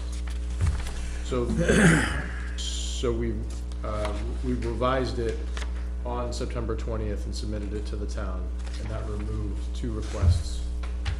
So this was part of the original request that we made at the onset, yeah. So this is the revived version, and it has been reviewed by CMA? This item has been reviewed by CMA. Okay.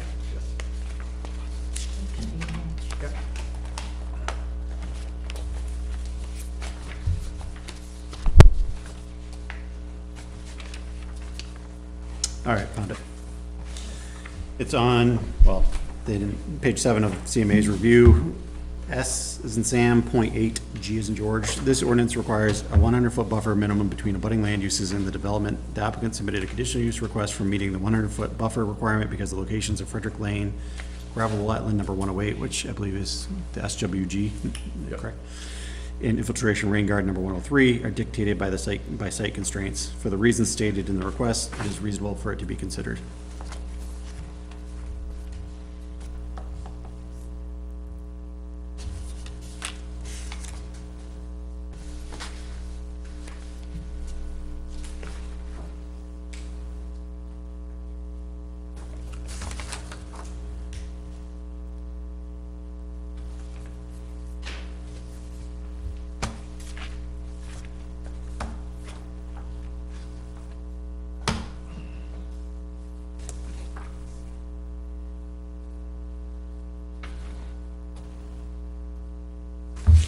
So basically, it puts it back on us to, I'm just saying that, reasonably to be considered, so I mean, it's up to us. I think the point of my writings and the point of their response is that it's incumbent on us as the applicants to design this the best way possible. And it's incumbent on CMA to ensure that we are designing it the best way possible. I think they answered that question. You know, if an applicant were to come in and design this differently in some way that had better advantage, that had, I don't know, just differently, it had a better advantage, but took out more buffer, that's not the best way to design a project. That's not what we've done here.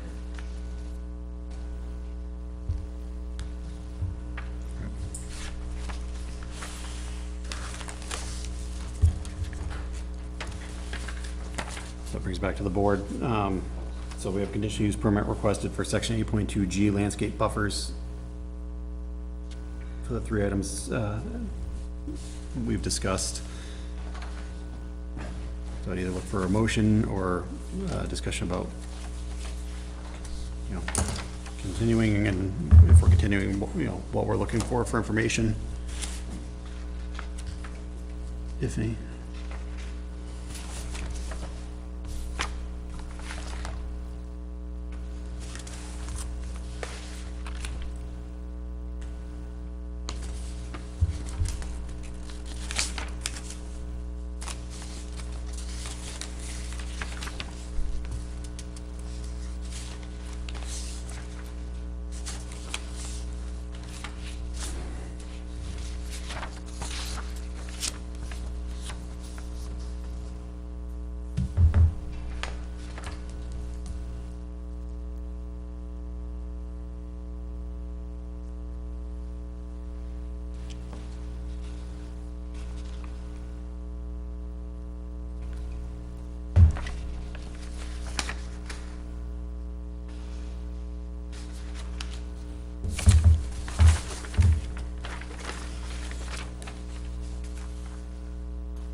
Does anybody want me to read the criteria again for conditional use permit, or any of the information from the applicant on this one?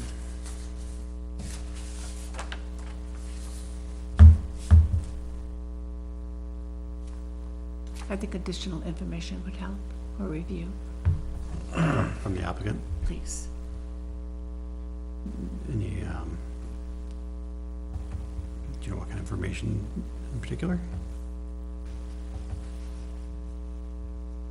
Landscape buffers? So kind of going back to like the discussion of where the applicant was agreeing to add some like vegetation in, is that what you mean, or? To show that? So, Sue, in the original submittal for Frederick Lane, the roadway design plans, They do provide for buffering vegetation at the entrance, and they provide for buffering vegetation along the slope. And we're happy to provide buffering vegetation between the first house, basically on the first lot line that we show there. Okay, okay. We're happy to do that. Sorry I didn't consider it. Apparently I need to drive by Rocky Hill, because it's about the 5th time I've heard about that project. I'd be happy to design it better than that. Okay. Well, one of the benefits too is if you did landscape buffer on the other side of the gravel wetland, piece right there. Yep. You still leave better visibility onto Smoke Street. Yep. By keeping it open without anything on the other, you gotta drive by and see a gravel water hole, whatever. Right. But for people coming out, it's much better, people turning in or off. So we're at the entrance, I'm sure we all don't have the original packet, but the entrance on sheet B4 of 79, we do show some plantings at the entrance. And again, we're happy to provide some plantings at the top of slope prior to that first unit. What sheet was it that you just mentioned? 54 of 79.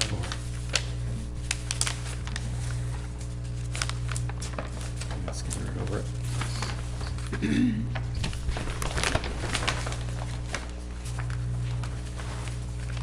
Got it.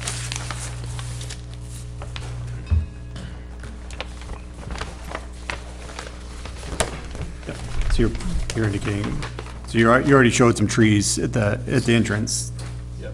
some plantings. We've got Plantings. plantings here, we've got plantings here. Yep. We have plantings down by the rain garden that are off the sheet, but they're on the sheets detail. Yep. And I think what we're talking about is providing better plantings in this area. Yeah, so I think making sure something's here, what you've got, Yep. some shown already. So putting something in this area too, because of the way the road curves, you already got. And then obviously over to the east of it is the power lines. That's right. So nothing you can do about that there, but I think, And that way this owner, I think, as John pointed out, this owner then doesn't have to overlook that pond or have to plant that in. yeah, it also just provides some buffering of noise and everything else coming off Smoke Street, up to that first house as well, so it's a benefit to abutters and people driving by, and a benefit to the, potential owners of any of these properties.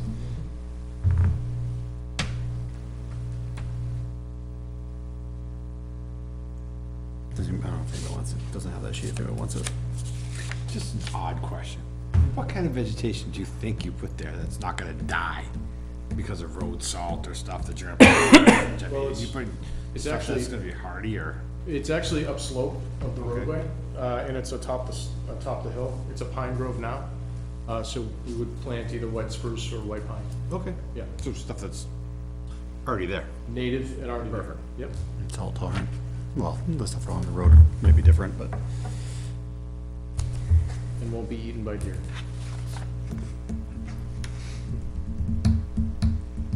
They're too close to the house to shoot, so yeah, it'd be terrible.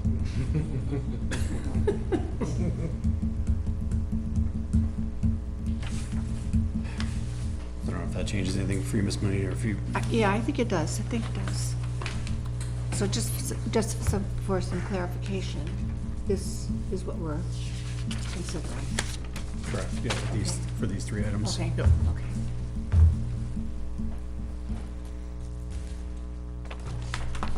Mr. Chairman, I make a motion that we grant a conditional use request for section 8.2 G landscape buffers to permit the to permit the landscape buffer requirement to be reduced in three key areas: entrance to Frederick Lane, to permit stormwater, gravel, wetland, and reshaping to permit a safer road alignment. Secondly, to permit Frederick Lane to be placed closer to the southern adjacent boundary line. Thirdly, to permit the infiltration rain garden to be placed with the perimeter buffer at the end of Frederick Lane. The motion by Ms. Mooney, is there a second? We gonna put anything in that about the additional tree planting behind the ponds? Should that be in writing someplace, instead of just a verbal agreement? With an addendum to that, yes, that they provide additional tree planting, yeah, but for screening on that lot, So I'll second it in that case. okay. So it's a motion by Ms. Mooney, a second by Mr. Davies to grant the conditional use permit request for section 8.2G landscape buffers, with, I guess, the condition be that the applicant will add some vegetative buffer, some vegetation to, between the gravel wetland and lot 11-20, 11-20, yes. proposed lot 11-20. Any further discussion? If not, all those in favor, please say aye. Aye. Aye. All those opposed? Motion carries 4-1-0. So I think we've addressed all the waivers and all the conditional use permits up to this point that have been submitted. Yes, sir. I know, my understanding is you're still working on incorporating some of the changes and things that CMA has, based on CMA's responses and comments, before you bring updated plans to the planning board. Yes, yep. Was there mention, I think you had mentioned discussion about the Aquifer District? Yes, And yep. Where, did you, I do want to have a brief discussion about that with the board. Is there a chance we could take a 5-minute bio break? I drink a lot of water. sure, yeah. We're gonna take, it's 8:30, we're gonna just take a 5-minute pause for everybody to stretch their legs, we've been on sitting quite a while. Breathe oxygen. Yeah. I'm actually gonna open the door for a second, just get some fresh air in here.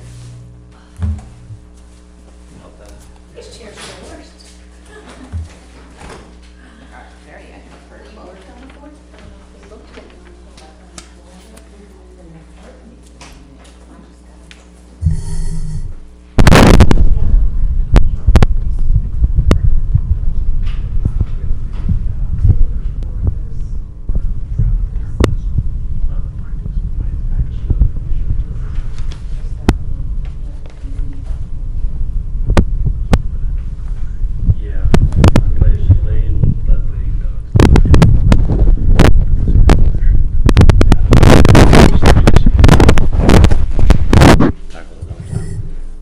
Thanks.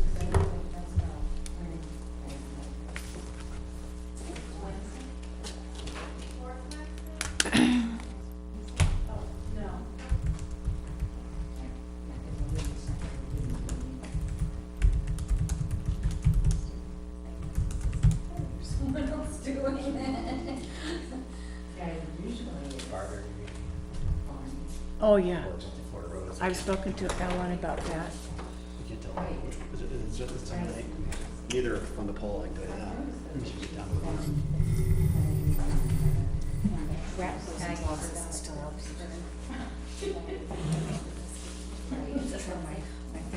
I think this was confusing to me, because we have all of the stuff that's already been attended to.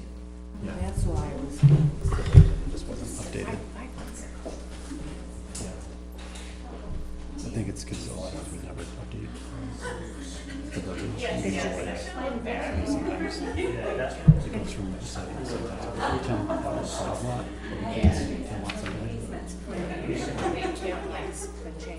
So this should have been. I agree with you, Joe. It should be a condition. So it's very clearly. I worked at the school today, and then I went on a field trip at UNH, so I'm cool.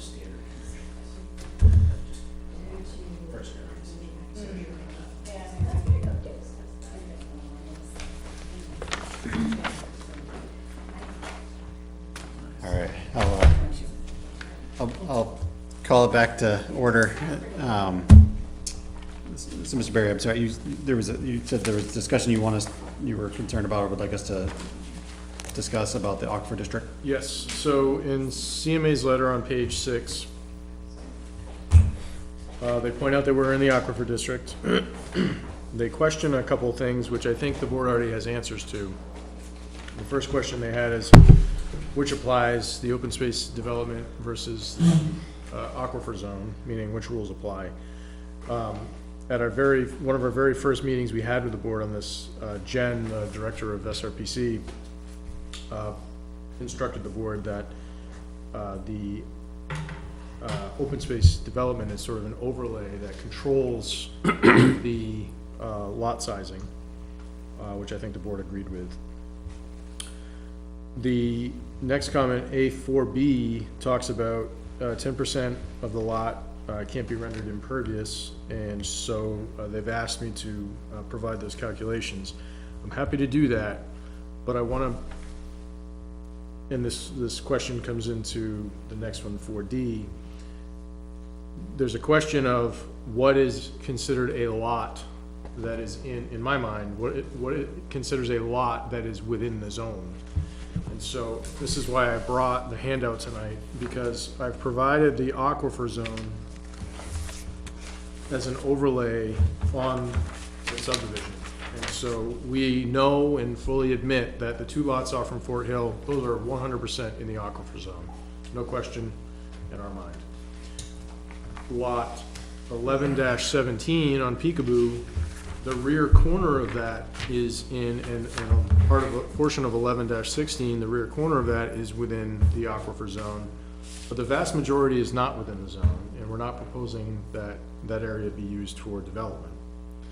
And then the very rear corner of 11-23 is also in, inside the zone. That's on Frederick Lane. Again, vast majority of the lot is outside of the zone, and we're not proposing development. There's no well within the zone. There's no septic system within the zone. And so the question, it's nuance, but your review company specializes in nuance. Are those lots considered lots in the zone for the purposes of the zoning question? And if they are, then I would revise those lots to not even touch the zone. It would mean that the applicant's lot size would go down, probably wouldn't meet the 30,000 threshold, meaning it wouldn't go below the 30,000 threshold, and would be compliant in every way. But I think it's silly to apply this large general standard for a lot in the zone when very little of the lot is actually within the zone. Did everybody follow that? Yeah, so I guess the way I've interpreted it in the past, or kind of read that, so first of all, we used any of the lots that were in the Aquifer Protection District zone, the larger lot size was utilized in the calculation of the yield plan. So I think that's important to point out. So it's not by shrinking it, you got more lots. It was, nope, we calculated 3 acre minimums for those lots that were in the Aquifer District within your yield plan. So that kind of thing tackled A4A, because that gets us what the yield was. As to the next part, the 10% impervious, the way I've kind of seen that in the past is that if any portion of the lot falls within the Aquifer Protection District, then that applies. The 10% applies to Yeah, that. so did the 3 acre. So if this was a standard subdivision and a portion of the lot was in the Aquifer, then the Aquifer regulation applies. Yep, okay. That's how I see it. Okay, so then, But I don't know, I mean, it's the full board, so others can chime in. so then the next question is in A5. It says lots, subdivisions of 3 or more within the aquifer zone require an aquifer study. Well, we have 2 lots within the aquifer zone, and we have 3 that kind of touch it. If the strictest interpretation of that is going to apply, that if you touch the zone, if you're within the zone at all, but that's going to apply, then we would revise our subdivision to remove those lots from the aquifer zone. But there again, we're not proposing wells. I think that rule contemplates that the entire lot or multiple lots in the subdivision are within the aquifer zone. Where we have bits and pieces that are within the aquifer zone. We don't have wells, we only have 2 wells within the aquifer zone, we only have 2 4K areas shown in the aquifer zone.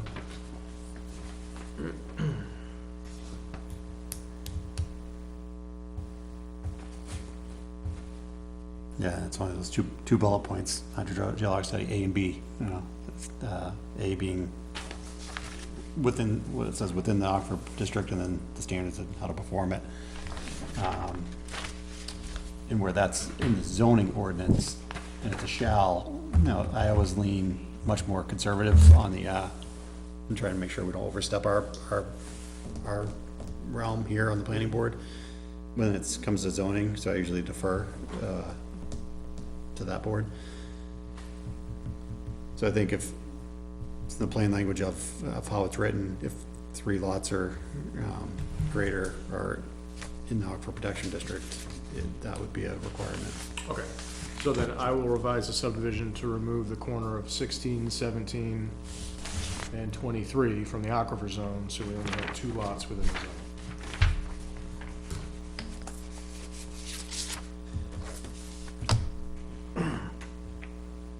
I think that would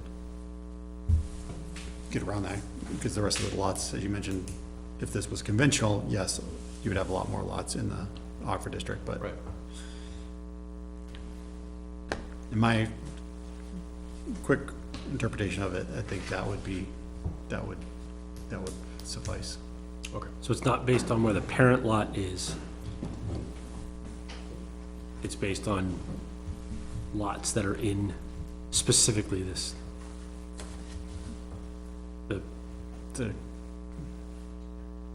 I'm just gonna read the way the zoning says it. Number 5, hydrogeologic study. Within the Aquifer Protection District, a hydrogeologic study shall be required at the applicant's expense for developments involving the subdivision of 3 lots or greater.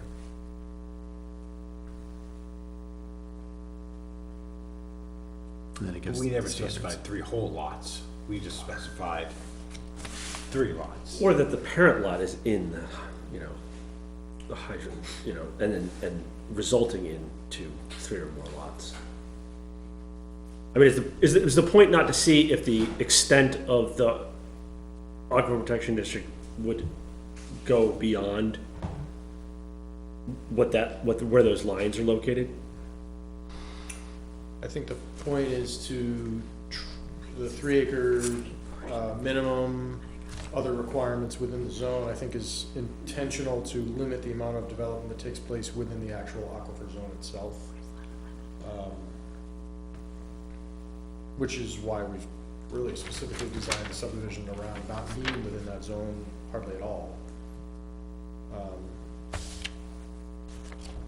So, my opinion is if we pull the small bits and pieces that are within that aquifer zone out, and we have 2 lots that are created in the zone, then we're under the threshold and it no longer applies.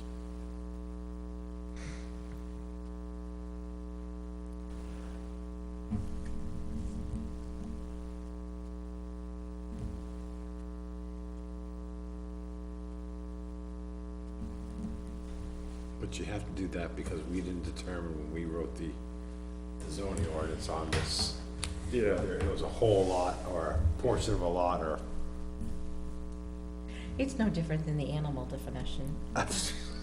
You're absolutely right. I mean, You know, you're absolutely right. when you make these, you make them thinking that you're making them clear, because that's what your Oh, yeah. desire is, it's not to make it more complicated. Correct.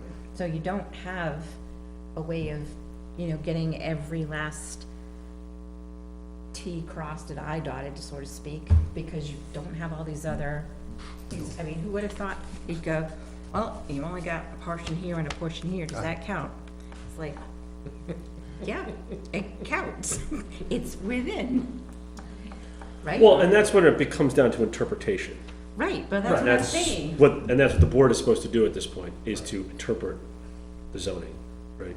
And, you know, I think it interprets it as, since the whole lot's not in it, then it's fine, or if somebody interprets it whether a piece of it is, well, then that's considered. part and of that's it. why you have lawsuits. Yeah, I mean, yes, exactly. As I say, I think we've had cases like this before where there's a very large parcel and even at, you know, it was like a smaller subdivision, like 3 lots or so, 3 or 4. So it's considered a major subdivision by that regard, but it was a very large lot. The back portion of it touched the Aquifer Protection District, but none of the proposed building areas or lots or whatever were anywhere near it. So it's like, well, does that really need a lot of these things since, you know, you're not touching, the development isn't touching that district.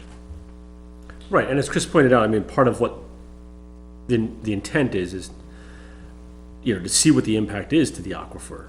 And, you know, you have 22 lots dancing around the edges of the aquifer district. So is the intent, the spirit intent of the regulation, to take a deeper look into that? Right, so if the applicant revises it, in, that's only 2 lots that are within the Aquifer Protection District, then it's, even though the overall subdivision is more than 3 lots, it's only 2 are within this, the Aquifer Protection District. But he was saying that if he modifies those, then they're gonna be smaller lots. I don't wanna make the lot smaller. I I think, would hope not. I don't think that that's the best design for the project. But we're not gonna undertake a hydrologic geologic study, or however the heck you pronounce it. Today's the day I decided I was gonna stop drinking caffeine, by the way. What a day of all days. We're not gonna undertake a study just for the mere purposes of keeping a lot a certain size. This would be a totally different conversation if I were sitting here saying, well, we only have a piece of the lot in the zone, but that's the piece we're developing. Well, that, in my opinion, is the direct spirit intent of the ordinance. If you're developing within the zone, then, and you're within the zone, then your lot's in the zone. We have the outskirts of 2.5 lots that are just barely touching the zone, or just barely within the zone. And I would point out, these are tracings off from your, your tax maps. If I have to make them smaller, I will, but I don't want to. That's why I'm asking the question. It's not in an effort to undermine the ordinance, it's how do we get the best project, with the most logical sense? One thing to consider is that you have 2 clear lots off of Fort Hill, and the 3rd lot is the communal lot. I mean, that would be inside the zone, and you do actually have work going on in there. You have all of your stormwater management systems in there. I would argue that, Well, yeah. I just think 100 acres and 25 lots is, you know, within the spirit and intent of the, Say that again? 100 acres and 25 lots is within the spirit and intent of what the regulation is there for. But you're not utilizing all the 100 acres for the 25 lots. Get them condensed into these developments. Yeah. So Josh I think Josh in a way gives us an answer here in his report. He basically says a portion of lot 11, which I pointed out, Is all of it, right? I think he misstates the lot number, but I think so too. About 17. it's lot 17. And he points out that lot 17 is partially within the zone, and therefore you trigger the 3, and therefore it should be required. So I think that's Josh's opinion, is that if you're within the zone, then you're within the zone. So if we remove the portion of the lot 17 that's within the zone, 16 and part of 23, then we only have 2 lots within the zone. And you could relatively do that with just a straight line so that it's not all. Right, yeah, For- yes, absolutely. What he's saying with lot 11 though, is Future it means reference. the common lot, the parent lot, Parent lot. is what he's referring to. But that's both sides, because it's lot 11 over on Frederick as They're well. all 11 Yeah, something. the 106 11 acre. That's right. They're 11 dash something. Right.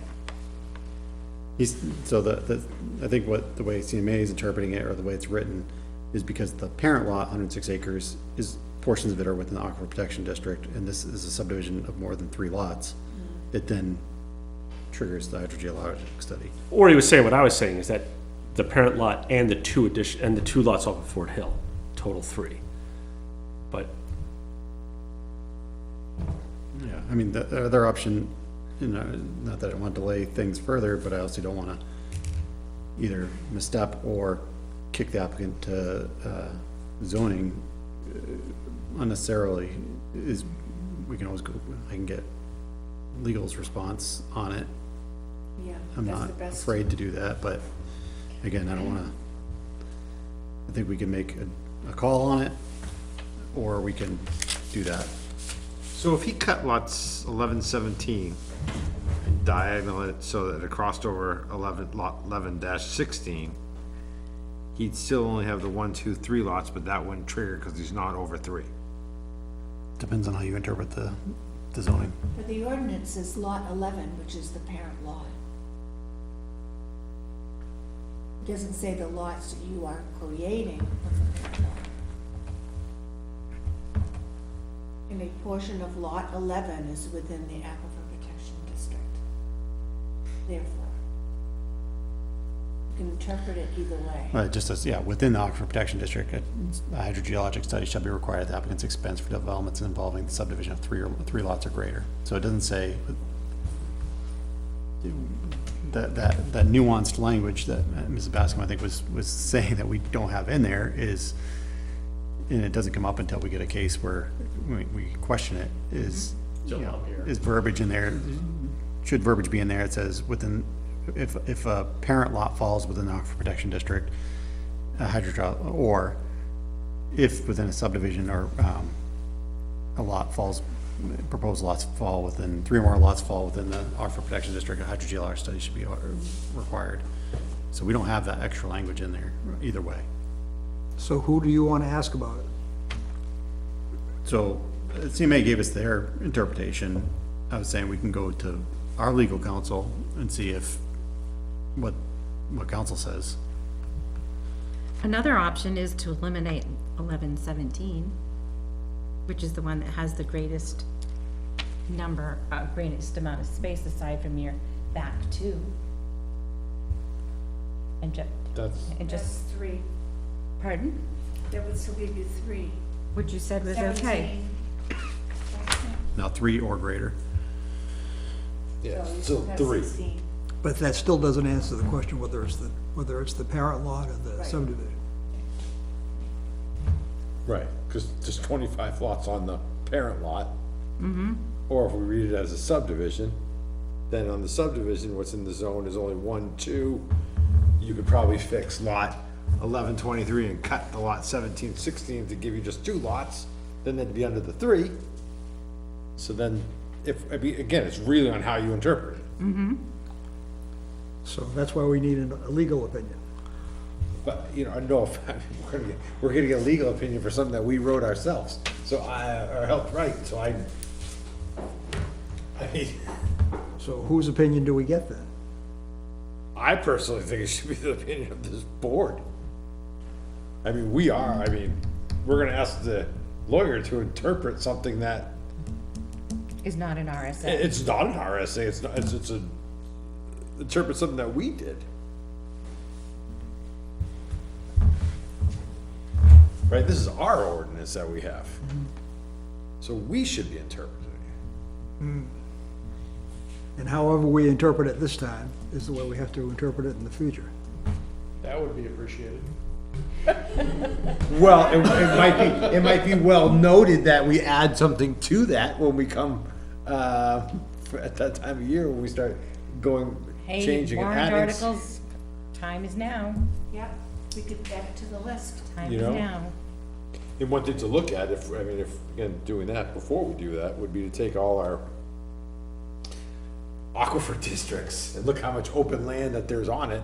So the fact that potentially, you know, is this the only one that's like it in town, or is there a lot more potentials for, in our aquifer district of subdivisions happening or close to it where this could become, There's significant amount. you know, so I mean, again, I don't have it in front of me, that's why I'm just asking about it. And again, by the fact that I'm just speaking out in general. So I guess, We don't know if this line is 100%, this is where they say it is exactly, but I think we're not talking portions of 20 feet. Yeah, well, the tail on 16, but 17 does have, well, 17, you know, I don't think that makes a difference to us if he cuts it off or not, because look at all the overflow for the water we've just been talking about, the whole, half their lot useless anyway, so right. slice it. I mean, that'd be an easy fix, but you still gotta fix the other one. Which at least lot 11-23 is bigger than some of the other ones where you could Right, fix it and still keep it at larger size. you could. So that's how I would interpret it, as they're outside the zone. Does the open space for assessing, does that become its own lot? So they get a lot number, or how does that get, Does what, get a lot number, our lot, the open space area? Well, how do we do other open space That's what I areas was, as I was lots? hoping you'd remember from your assessing hat. Yeah, I I don't, don't wanna answer this, Ed, because I know where you're going with this, but yes, it gets a lot number. right, everything has a lot number, every piece of land that's not. Right, but it's, you know, I think when we talk about subdivision lots, we're talking about developable lots that have wells on them, specifically have septic systems on them. Those are things that we can concern ourselves with in the aquifer zone. Yep. Yeah, so we have a number of options. Oh, so yeah, so now I know where you're going with that question, is you're saying, well, would this be considered a whole nother lot? The leftover land that's not in the area as lot now 1, 2, that they automatically have to do it because they have 2 lots there. Yep. And that would be, the third lot would be the open parcel. But that's not being impacted, so I think that's the whole point of that. So why would you do a geologic study on area that's having no development done? So, I mean, to Mr. Moran's point, you know, we do have options. We can interpret it, we can make a motion, or we can just say this is how the board feels that this section of the zoning ordinance applies. We can send it for legal review, we can do kind of what we want within reason. Mr. Haney's point, you know, the ordinance is written by us, so we do have have to interpret when it's not cut and dry.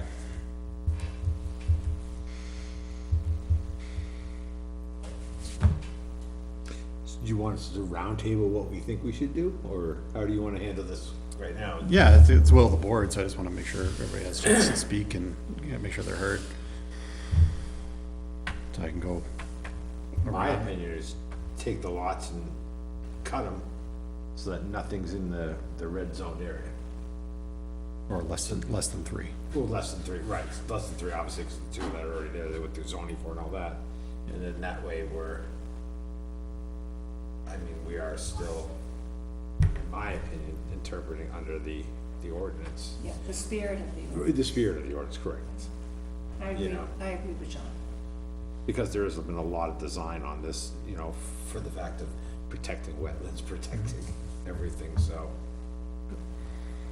But I know, I'm more for the question at hand. Sure. Mr. Davies, I would agree with that. Ms. Bascom, Jeff? I think the lots are already too small to begin with. 'Cause you already know I'm not a fan of these. I would be happy with 117 being dropped. Because it has the greatest amount of land within that aquifer protection district. And I think the minuscule amount on 16 shouldn't really matter, because you could actually kind of alter that a little bit to have it go more into the non-aquifer district, give it a little bump out there. And then lot 1123 maybe be shifted with lot 1124 over so that it's not losing quite so much. Redesign those a little. Yeah, so the hearing is if the applicant can redesign it to, I can't hear you with your. I'm sorry, it's, so I think what I'm hearing from the board is if the applicant can redesign this in such a way that two lots or fewer are within in the aquifer protection district, that the hydrogeologic study would not be required. 2 developable lots or fewer. Certainly removing lot 1117 would add a lot more protection Well, I think, to the wetland systems. I think that's gonna be up to the I know that. I just- applicant, yeah, to just- figure out how they Just saying, accomplish it. just saying.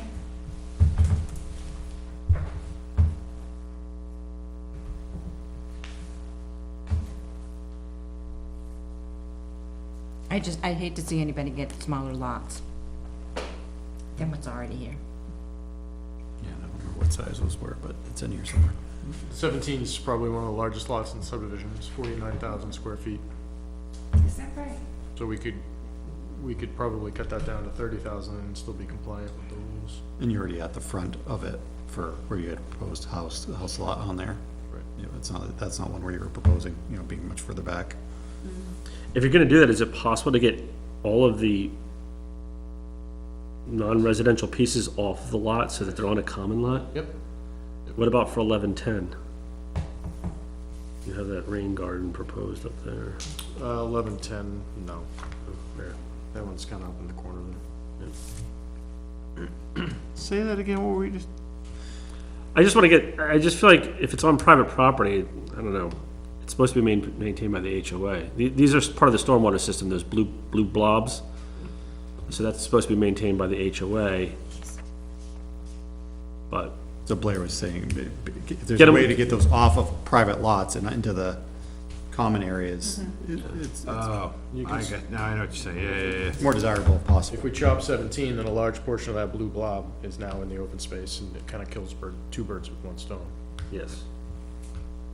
It's not the end of the world, I think it's for a cleaner plan, but. So I think there's your direction. Okay.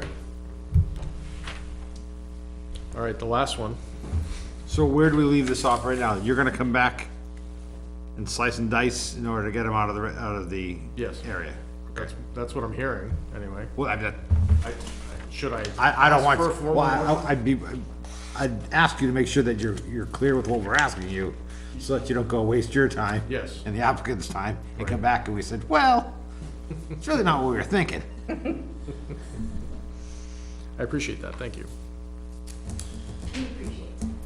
All right, so A4D, I disagree with Josh that, I disagree with his interpretation of how this reads. So A4D, he says, the ordinance requires 4 feet of vertical separation between the bottom of a stormwater practice and the seasonal high water table. It does require that if I need a conditional use permit from this ordinance, which I don't.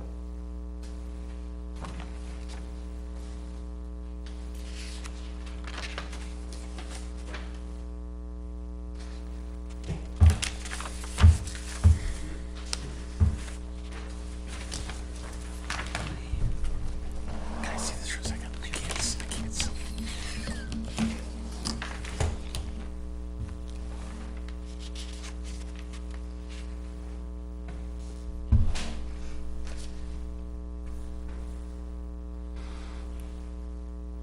And I think he accidentally misstated that, it's A5D.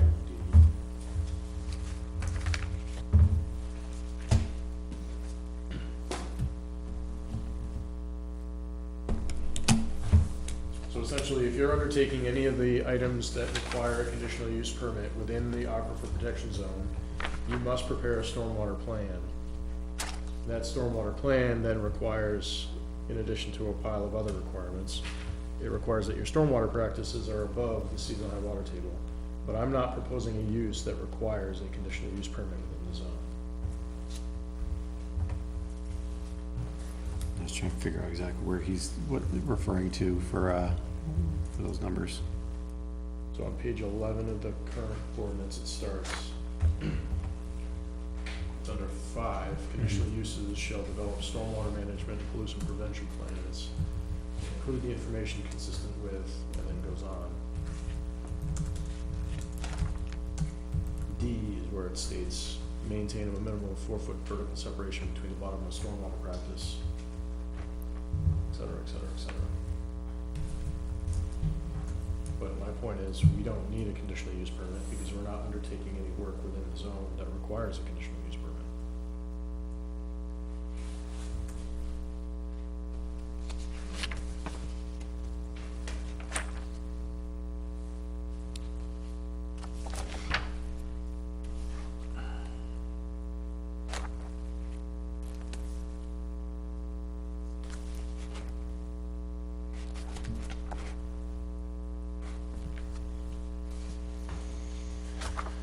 Sorry, what page did you say, you were in the zoning ordinance? Yep, so page 11, Are you in the most recent? so page 11. So it starts in 4, does start in 4D. Oh, yeah, yeah, yeah. Where, so 4D, conditional uses, the planning board may grant conditional use permits for a use which is otherwise permitted in the underlying district if permitted use is involved in one or more of the following: storage of handling of regulated substances, which we are not. The use will render an impervious by more than 15% or 2,500 square feet of a lot or greater, which only applies to 2 lots in the subdivision, and I can come back to that in a second. Any activities that involve blasting of rock, which we're not proposing. Granting of such approval by the planning board must first determine if the proposed use is not prohibited, so essentially it can't be prohibited use.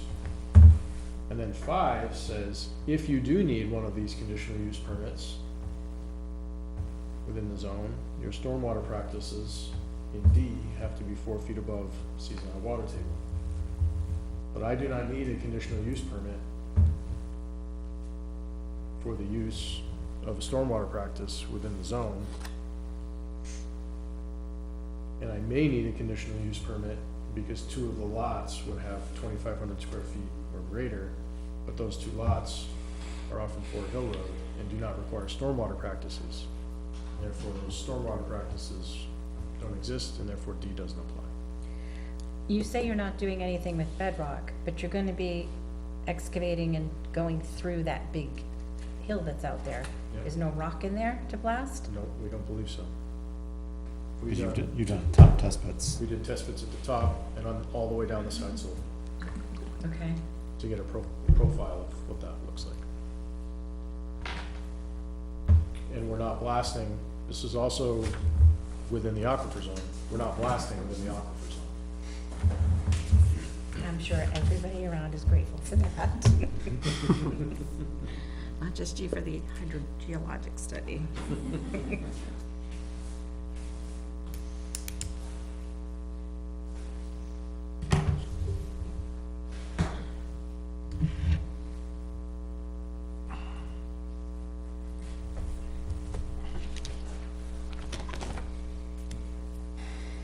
All right, so the swale anyways is outside the aquifer protection district, so number 1, that's, doesn't apply anyway. So we're basically looking at the gravel wetland, number 102, and the infiltration pond, number 106, are the 2 items that they're questioning. So I guess, in my opinion is, on some of these, the engineering is kind of more, best management practice is more important, not more important, but I think is what the intent of the ordinance is, and of both ordinances, is to try to make sure that we're getting to the best management practices are being followed. And whatever design is there is best for the site and best actually to capture and perform the job of those structures. If I missed it, I apologize. What did you estimate you are above the water table? The swale is a foot above seasonal water table, but that's outside the zone. The subsurface gravel wetland is within the water table. Is it? Yeah, they're specifically designed to be, the subsurface section of it, not the pond portion of it, the subsurface section, is designed to always be wet. It has to be wet for anaerobic activity. So it's not like I'm 3.9 inches above seasonal water table. The whole design is around it being in the water table, What's the anaerobic activity for? to take nitrogen out of the water. So the whole purpose of the subsurface gravel wetland is, it's a much more efficient device for taking nitrogen and phosphorus out of the water than a rain garden is. What do you have? Aquatic plants in there? Yes, there's aquatic plants in the pond itself, but in the stone layer below the pond, we have devices that basically get water into the stone and push water through the hydraulic head, push water through the stone. And just like a septic system works, as water moves through and there's anaerobic activity because it's underwater all the time, as that water touches all the stone, the microbes chew off the nitrogen and it off gases. If you look at, the UNH Stormwater Center, this is the highest and best use, there is for stormwater. What's the maintenance like on something like that? It's actually, that's the other nice thing, the difference between this and a rain garden is, it's probably the lowest maintenance, of all the devices, because you have to just manage the plant materials and that's it. There's no biomedia to deal with, there's none of that. And I do apologize, Mr. McKinnon had actually submitted comment for the, and I missed it. I don't think it changes anything that we've already done. You discussed all the waivers and the conditional use permits. He gave his reasoning for whether or not he supported them or not, and I believe he supported all based on what's been provided. So a little bit late now, and I apologize for that. Is that a recent one? Because I've got one from him for 6/21. Yeah, this was something he submitted late this afternoon, just myself, I think Blair and Oh, okay. Alana. But it was on me to bring it up, and I apologize for that. Gotcha.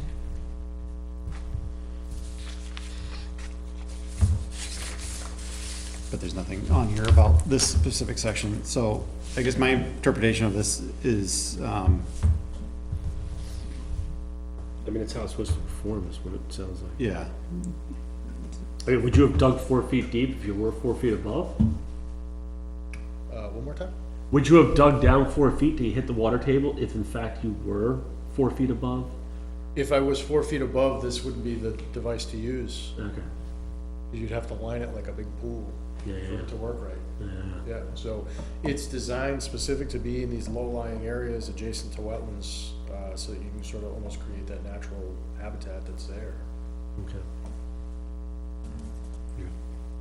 And then, sorry, one more question. Forgetting about the anaerobic component of it.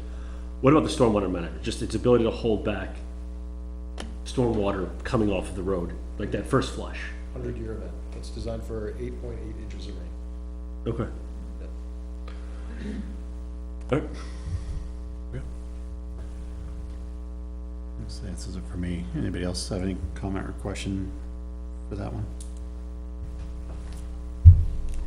Or would they like to see anything else from the applicant on it?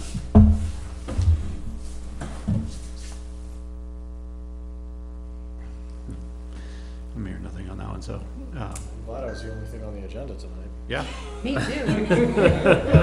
I'm sure lots of other applicants are too, but.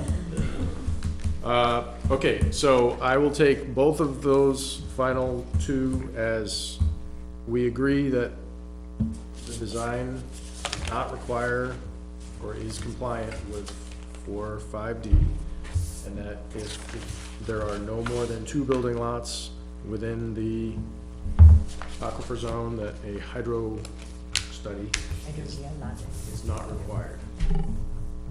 Yes, That's what I heard tonight, yes. great. And then the only thing I kept seeing in here, and I believe it is on one of the plans, I just can't remember what sheet number it was the, unless it's not on there, was mention of, it came from the Conservation Commission, and then I think CMA about just putting on, showing the percentage of, Open space. open space. It's buildable versus non-buildable, and, you know, break out that table somewhere. Yep. What's connected, what's not connected. Yep. Yep. Yeah, and then if anything is in the Aquifer Protection District, that's gonna be a lot where that 10% impervious part, Yep. a plan note saying that these lots are subject to the restrictions of that, make sure that's on the plan sheet as well. Agreed. Yep. Anything else tonight for anybody regarding this case? Are you working on an HOA document? Yes. Okay. Yep.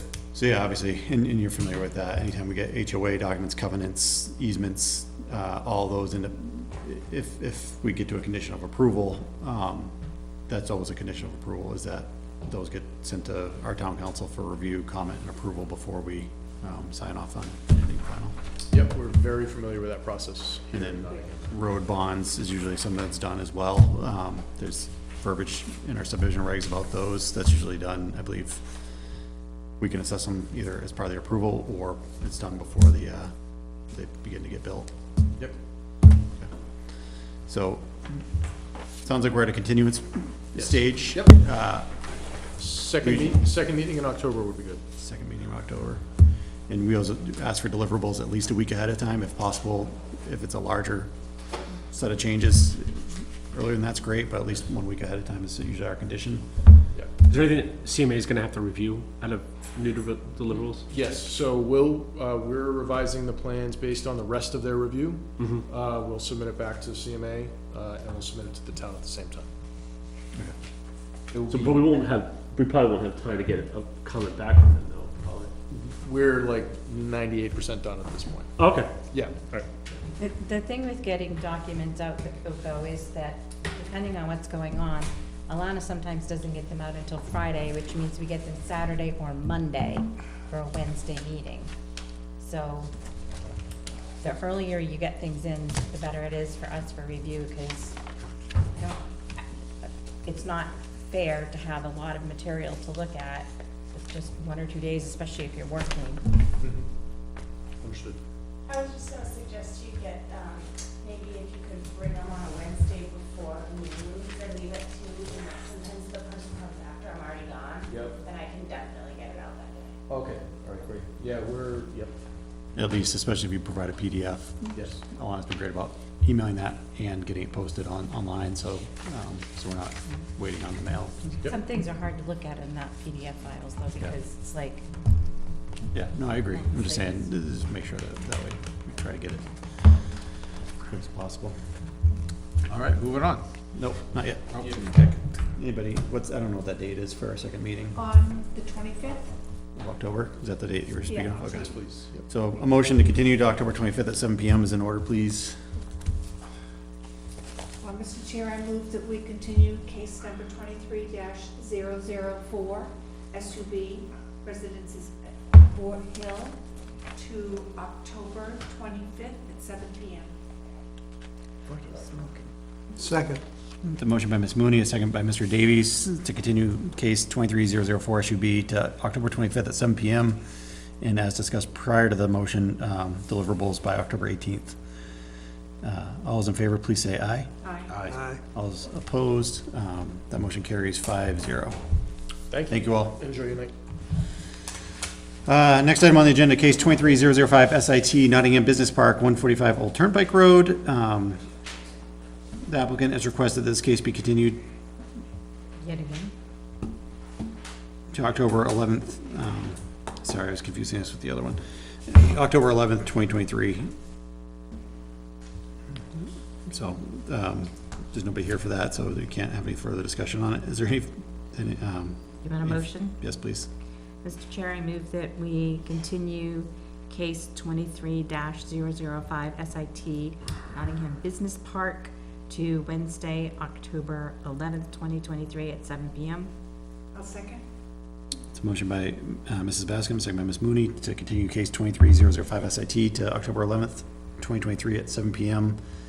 And again, any new deliverables is standard that we get those a week ahead of time, so October 4th would be the deadline for that. Any further discussion? Seeing none, all those in favor, please say aye. Aye. All those opposed, that motion carries 5-0. Case 23008 SIT Clar, 55 McCrillis Road. This applicant has, it doesn't say it on here, they requested to be continued to December, I believe, correct? Yeah, December 13th. And that is at our meeting night? Yeah. Okay, thank you. December? December? Oh, let me just shout. I shouted because I was baffled. Sorry. Well, can I ask you, why are we letting it go out to December? Yeah. And why don't we just cancel it? We have that, I believe, and we have the purview to do that. We've given the applicant option to submit new material, submit something else, to, what do you call it?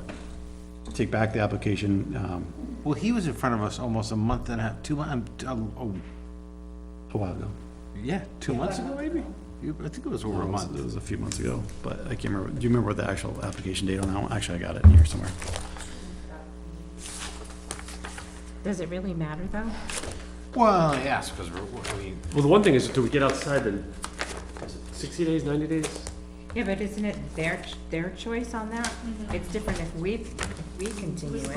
August, Okay. August. August 9th, so 2 months. So, yeah, almost. Well, I only asked because it's gonna go into December. Right. But I mean- he's busy this time of year. This is the guy that does the paving, right? Right. Yeah, so maybe that's why he's putting it off. So it's not hurting us to not have it until December. I'm just asking. Yeah, I think we can, so I think Well, it's no, kind I of, mean, because it keeps going on, and you push it out to December, you know, because he already sent the notifications to the neighbors about this, you know, there is no other notifications going back out. So if you're not paying attention, you're not gonna see it, it's because it's so far advanced. But it's posted. You're gonna have to look every single week. No, if you're really interested in it and you know that the planning board meetings are coming up, you're going to look to see when the case is coming up. I think we could make a motion such that I'm just we throwing would out say a that discussion. final so- action will be taken on that night unless, It doesn't matter, I mean, again, I'm just bringing up the subject, I mean, Yeah. just for somebody to put an application in for something that, like this, and then to be 4 months without us seeing them on the same application, without any notification or nothing, just, the only thing he's asking us is to continue it. Yep. It's not like he's asking us to continue because he's gonna bring a better site plan in front of us, or we don't have any information except for that he's calling us saying, can I post it out for a different time? Has anything came in the past 2 months that has changed this application for the reason of delaying it? I think they're wanting, I think they're getting plans finalized, that's what they said, in the process of that, and they wanted to be able to bring something to the board. But they needed more time. John, I think as public servants, we should be Well, I mean, again, I'm just, accommodating. I am, I'm like with every other issue we have with everything out there, it's part of the discussion of why we, It's, yeah, that's you fair know, if we discussion. don't but- discuss it, I mean, So I guess, you know, again, it's not gonna affect me one way or the other, it doesn't matter one bit, I'm just bringing it up as, Yep. so I think, is this something that's gonna be a normal practice, are we gonna let people do this one? You know, you got a small case like this, which doesn't mean much, but do we let it go for subdivisions? Do we let it go for this, once they put it in? How long do we keep waiting for this stuff? This guy wants to do a 3-lot subdivision, but he says, hey, I put my application in, but I'm not gonna be ready for a year. You know, what happens is if you hold off on this, when warrant articles come up, or that could change what he's asking for, since he already has his application in, no matter what we change, he's already grandfathered in because his application came before the warrant article. I understand. This is where my mindset goes on. When do we say somebody to say, hey? Again, this case, But they, yeah. just to be open. So that's where I put that out I as, get that. So I think, because once we put another date on it, then he could literally call in December and say, I'll be there, I have 1 more month to go, and we could be pushing it out again. But then we start going into warrant articles and stuff like this, that could change what happens. yeah, so I think, Maybe. I'd say for tonight, we can continue. Yeah, I don't care. We Put it to can, December, whatever. we can make a motion to deny, without prejudice, based on what's been submitted so far, make a different motion to approve or deny. And again, I'm not asking us to deny it, I'm bringing up the case of, you know. It's not best practice, I mean, I'm sure it's, That's the only reason why I bring it up. Well, what about a letter from you stating that we would really like to know what your intent is because we don't, it's not our practice to have cases be continually delayed, or, you know, or continued. yeah, I think I could, Your date of December 13th is firm. If you choose to go beyond this, then your case will need to be resubmitted. yeah. You could easily do that. Yeah, I mean, that would work out too, I mean, Yeah. part of the discussion we're having to fix problems. There you go.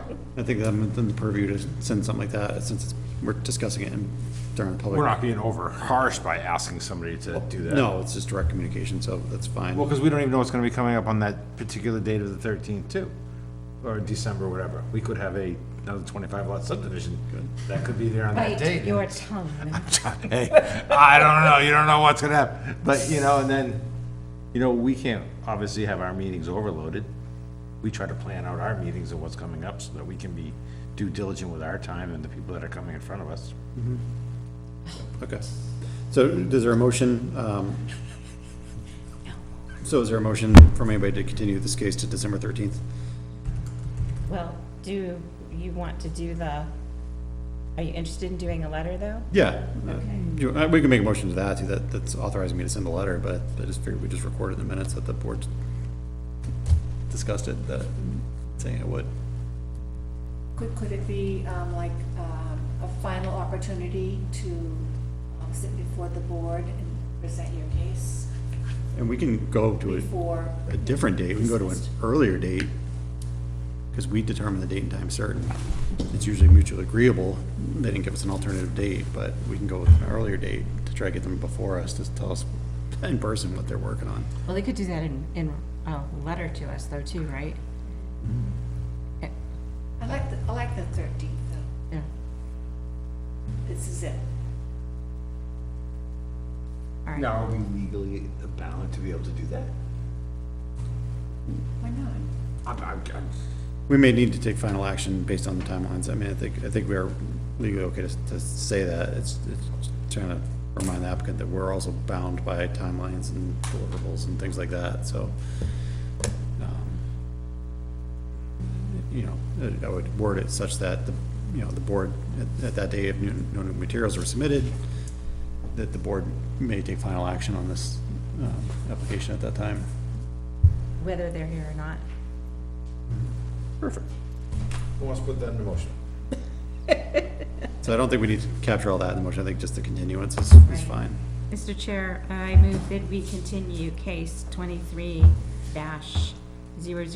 SIT Claire, 55 McCullough Road, to December 13th, 2023 at 7 PM. Deliverables no later than December 1st.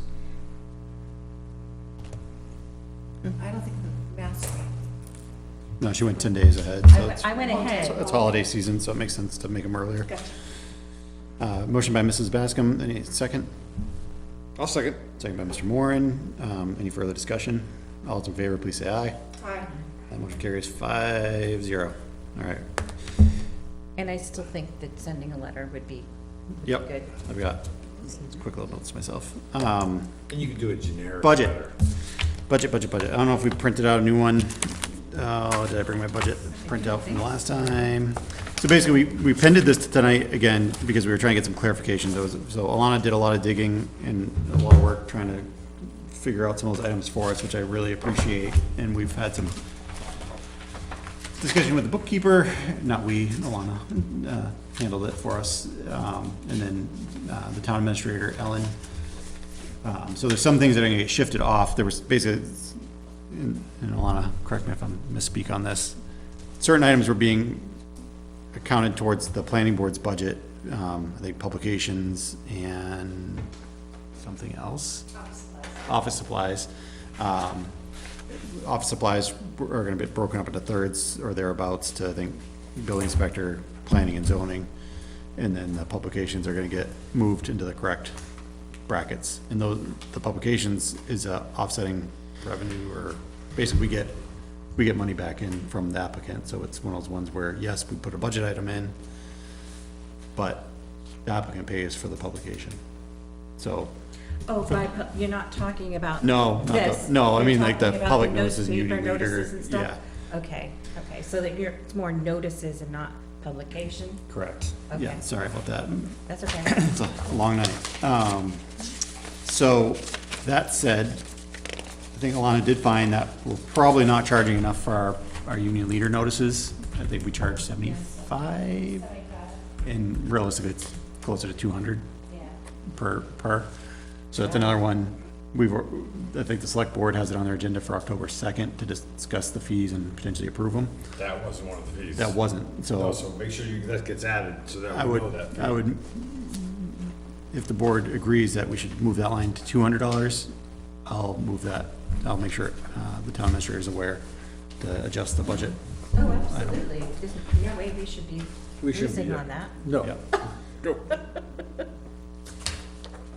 Okay, so, because we did talk about while we're talking about this, is we did briefly go over and they did get the whole select board, I'm tired, got the fees for subdivisions. Yeah. Everybody got it, so we should be discussing that too, about the recommended fees that we got from the board. And even, like we were talking about earlier, before we get going, sending out notices and when you get new documents, mailing those out, those should be being paid for by the developers, not the town. Yeah, sending out notices, Of this stuff. yeah, I kind of consider that, I think we have it kind of baked into the, well, technically it's into the application fee. Maybe we need to increase it, maybe we need to figure out a different thing for that. Well, I didn't think about that when we saw all the fees that we had lined up for subdivisions, and the fact that a subdivision takes almost a year coming through here, and how many times we visit the application, and how many revised plans, and how many things that we're getting mailed to us at a package of $2 a package for everybody on the board. Minimum, Minimum, right, minimum, so, okay. some are more. Right, depending on the weight, the size, it's something where, I will look at that fee again and see what we can. Yeah, and again, I think this is step one. I think this is step one of updating our fees, so I think this is the quick piece, But it's just the more information we have when we update our fees. Yeah. Nobody wants to be changing our fees every year. We like to change and maybe relook at it every 3 years and do it a normal thing and not have to have an annual. Right. I think know. the second part of our fees is those bigger items that we've been kind of kicking around, creating for major subdivisions and major site plans, creating, not a bond, what do you call it, an escrow? That they have to put in upfront, so that if and when we send out to CMA, legal, whatever, it's gonna draw from that, we already have the money on file. That would be the second part, would be, that also coming out of that would be the cost for submitting all these to the board members, potentially. Yeah, well, one of them was packets, I think it was for this case we had tonight, the initial one with the 75 pages of maps and stuff. That was what, $13 or more, wasn't it? It's pretty high. You multiply that times the 7 of us, Yep. because there were 7 at the time, so Sherry was on. Budget. Thanks. So the only other things on the budget that I had for comment that we potentially need to do, I can't remember if we did it at the last meeting, was consider a cost for the master plan, start budgeting something there. And then for the impact fee update and review, which is not, we'd have to put that on, I guess, miscellaneous, so we'd have to update the miscellaneous line. Cause I don't think we have another line that we can put in under. Well, put it, what needs to happen is, again, that needs to go into the budget for what you wanna submit to the select board for when they're reviewing the budget. And then we'll see, if possible, which way, how we have to get it funded. Yep. Within the budget that we have and that we're allowed. Yep. Or whether there's to be a line item that says something for planning, another, warrant article, which no one wants to see more of them, but So it might be the case. I think we'd put it out to a bid, probably, if it's over a certain dollar amount. Oh, yeah, I mean, if you're talking about doing the whole. Not the master plan, well, the master plan, first part, impact fee, review and an update is the second part, so. Yeah. So, impact fees, I'm assuming if we did the current ones, probably gonna be at least $5,000 to have that updated. I don't remember what Bruce Mayberry charged us. So we might have to piecemeal them, Well, kinda, we might be able to do, again, I'd have to see the legality of how to write a warrant article. Maybe you could go into one lump sum instead of two Yeah. separate. so for purposes of master plan, impact fee updates. Right. So what sum do we put down there? I don't wanna overly inflate our budget, but these are both crucial, master plan being very crucial, but crucial items for the board Some of it's gonna depend on what comes out of CIP this year, which we'll get to CIP in a minute. So the number I would probably put in for that, if we used current line number 13, would probably be $10,000 for purposes of master plan, update and impact fee reassessment. Did you contact that person from Durham to see who they used? Remember For the impact fees? for their master plan? Oh, I didn't get a hold, I'm so sorry. That's okay. I just figured you might be able to get a more generalized idea on the cost if you contact him. Yeah. Yeah. I know we're at the, Yeah, cause the select board will need a really definitive, hard number. yeah, I think that depending on what we get, so the tough thing is, until we actually get it out and get a bid back, depending on what we send out for the update. To me, the master plan's a few pieces. We have just updating data and content in it, which is just a busy work.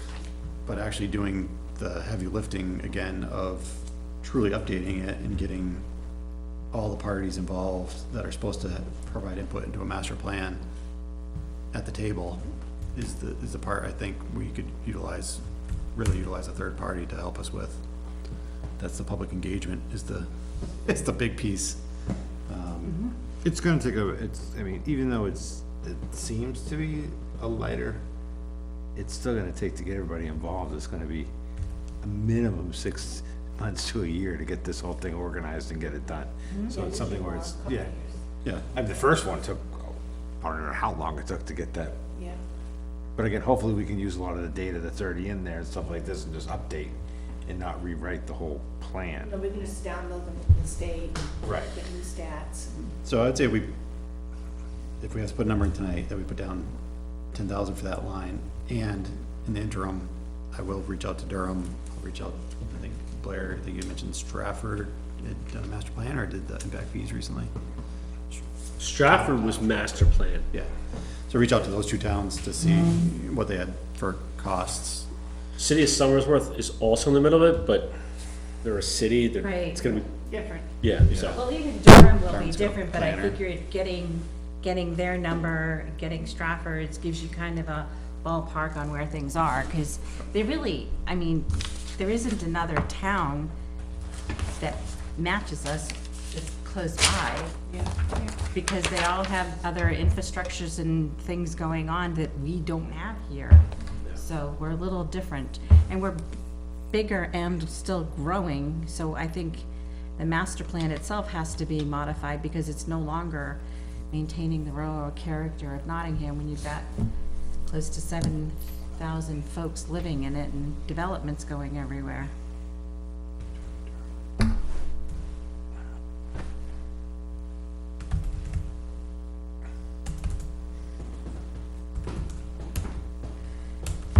With regards to budget, Ed, Yep. I don't know if Jennifer followed up with you, but I had sent you an email that we're voting on what your dues are. They adjust by population and consumer price index is how they do it. Population. So it is adjusted every year. And, you know, it looks like a couple of weeks ago they took a vote. So that number might already be known by the town. I can confirm it.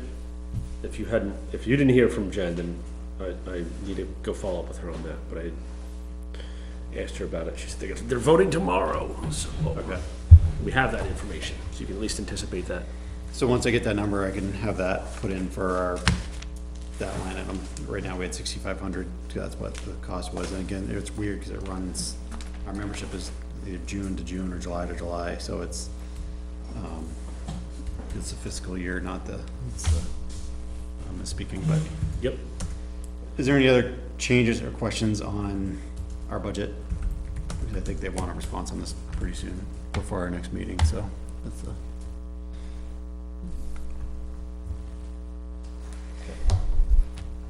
So what I'd like to see, or whenever this goes out to budget, is also to show if the increased fees go through as well, that we are trying to address some of that, some of these costs. Right.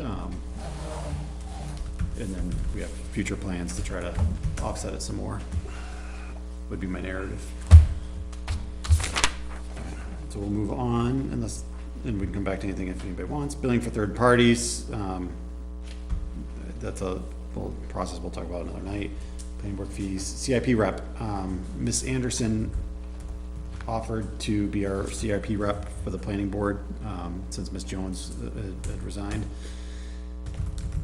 Is anybody else interested in being our CIP representative for the planning board? If not, does anybody want to make a motion to appoint Ms. Anderson as the planning board's representative to the CIP? Should we do that with her not being here? She volunteered, so I think it's okay. Normally, I appreciate that, because I know the best way to get on a committee is to not show up. To not be here. In that case, She shouldn't did, we she did apply? volunteer, Shouldn't we yesterday. do Ian? Yeah, as an alternate, yeah. So anybody make a motion? Mr. Chair, I move that we appoint Ms. Anderson as the CIP rep for the planning board. A second? So that's a motion by Ms. Bascom, second by Ms. Mooney to appoint Charlene Anderson as the planning board's rep to the CIP committee. Any further discussion? All those in favor, please say aye. Aye. All those opposed, that motion carries 5-0. I'll let Tim know. Thank you.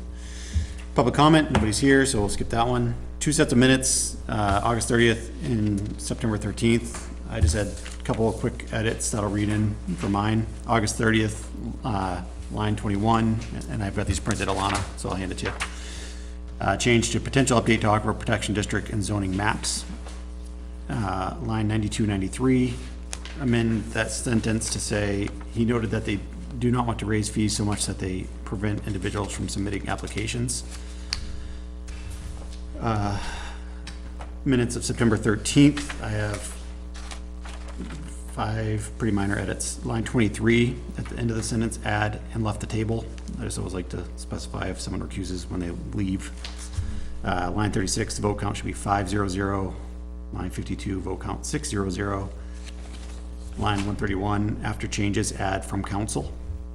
And line 207, remove first instance of agency. This is duplicated. I did those fast. If anyone wants to repeat it, I will. Otherwise, Alana, I've got it right here for you. Sounds good. Anybody else have any edits or changes to those minutes? If not, a motion to approve as amended would be in order. Mr. Chair, I move that we approve the minutes of meetings on August 30th, 2023, and the minutes of September 13th, 2023 as amended. Second. The motion by Ms. Mooney, second by Mrs. Bascom to approve the 2 sets of minutes as amended. Any further discussion? All those in favor, please say aye. Aye. And the motion carries 5-0-0. Select board, staff board member updates. Buzz. None. Teresa. I will be attending next week the SRPC training on the 5th, I think it is. There's something with y'all next, on the 5th. Because I'm new, so it's a training session. Oh, for the, like the commissioner? you mean? Yeah, Okay. Oh, because you're, yes. okay, I'm the alternate, so I'm going to the training. okay. You looked at me and I'm like, Yeah, I don't pay that's so much Jen's domain. I'm like very much in the dark about Thank that. you So for yes, okay, I trust that you're doing that. That's, yeah, And I trust any big takeaways from it you'll bring back to us. sorry. Yep, that's all I have. Mr. Moore? Select board's obviously busy like always.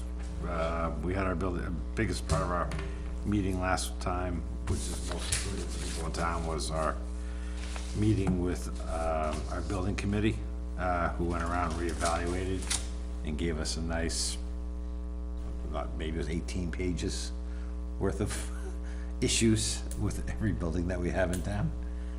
So we've actually put on we have a meeting on Monday, but then we're gonna schedule another meeting, it might be Wednesday, just for us to tackle and get a game plan for, list of importance of which buildings need to start first, where we need to go, so when we do put our, the same warrant article that we had last year, or round about that, we know where we're gonna be able to tell people that we're gonna spend money on fixing the infrastructure of these buildings that need to, but every building was messed. I mean, Worse and more costly. yeah, I mean, if you just look at the transfer station, I mean, you almost wonder how much money you wanna put into it, or should you just close it and tear it down and put up a new building, cause it's looked the same for 60 years and nothing's been done, so it's, Yeah, but on the other hand, it's making less money now than it ever has before. well, everything's got more expensive, so it's, yeah, you're right. It's making less money because everything's got more And expensive. a lot of things aren't recyclable anymore. Sure, right, yeah, oh yeah, all that contributes to the whole, right. We still recycle them. Right, don't get me going on that one, so, we have, and then we know that budget season is right upon us, because the budgets, committee's already meeting, so, thank you for the new gavels for them. But, so we'll be tackling that in October too, so for October for us, and we could meet 4 times in that month, just because there's so much of just stuff. Yeah, it's a busy time of year for Very busy. you all, especially us. It gets But busier don't worry, now, too. I'll be here for the planning board. Thanks. Yeah, and big, you know, thanks to that building committee, because obviously, that's like our master plan when we had the list of, you know, things that we should work on, immediate, short-term, ongoing, kind of long-term. It really helped to prioritize, you know, when we have a lot of things on all our plates, you know, really what it is and to focus on it, or come up with a plan of, you know, cost and things like that. Well, So, you'd like to fix everything, but there's no course. $2 million that's rolling down our road. It's like being right now, homeowners, so. you can't, yeah, do everything at once, but gotta make a plan for it, so I appreciate that. I do not have anything new for myself that I can remember at the moment. I just have a quick comment about a letter that we sent twice to the select board. One was dated 2018 and the other was dated 2021, about issues that the transportation subcommittee wanted to bring to the board of selectmen. And some things have been taken care of and other things have not. If you have suggestions, email them to me. I'll put together a letter that will include your comments and wishes. I spoke with Officer Woodman, Chief Woodman, this past Monday, and talked to her about the traffic on Flutter Street, where it's been improved and made twice as wide as it was originally, and people just barrel up the street, and it's a very popular street for people who live on 152 and Camelot Court to walk their dogs, push baby carriages, run, bike. So today when I came home from subbing, the flashy sign that says how fast you're going was posted right on our stretch of Flutter Street.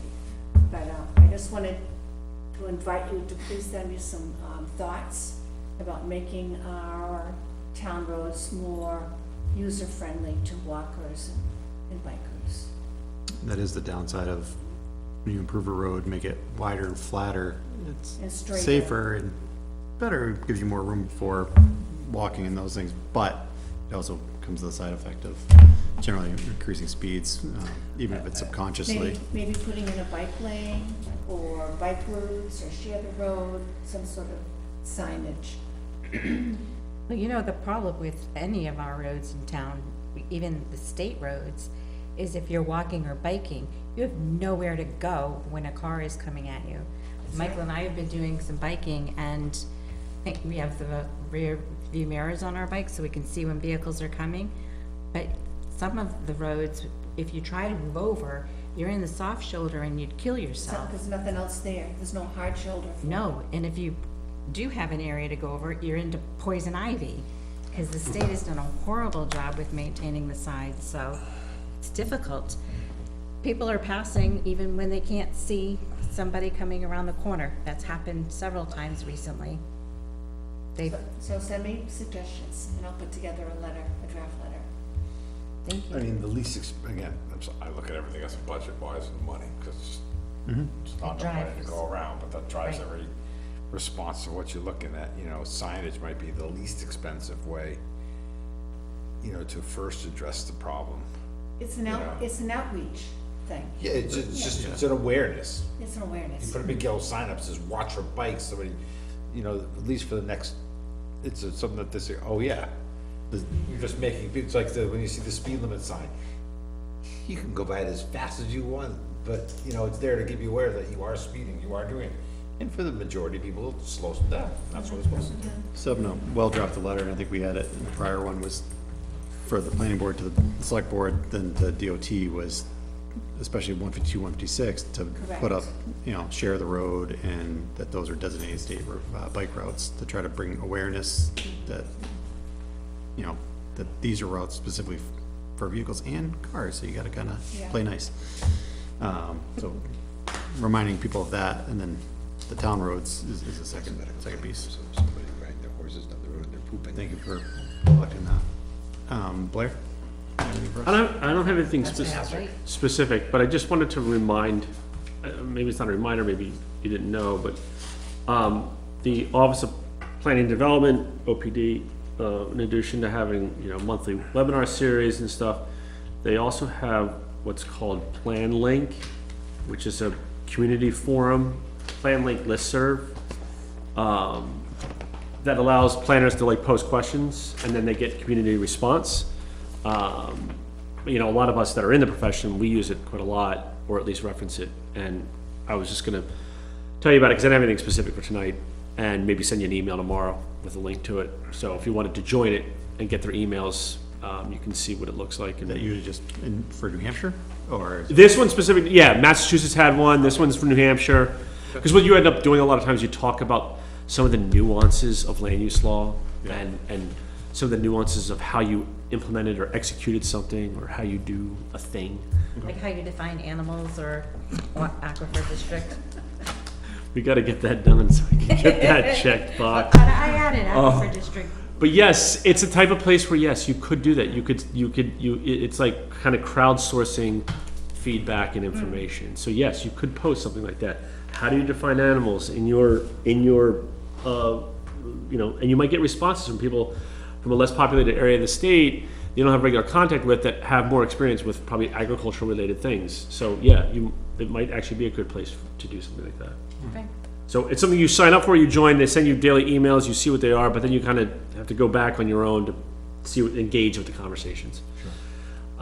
So I'll send you a link on that. The last thing I want to do is point out that their monthly webinar series was on CIP. So I'll send that to you so you guys can look at it. And it's basically from like start to finish. How do you create, not CIP, what was this stupid thing? What are we trying to do right now? No. That was my other thought. Impact fees? Yes, I think that's what it was.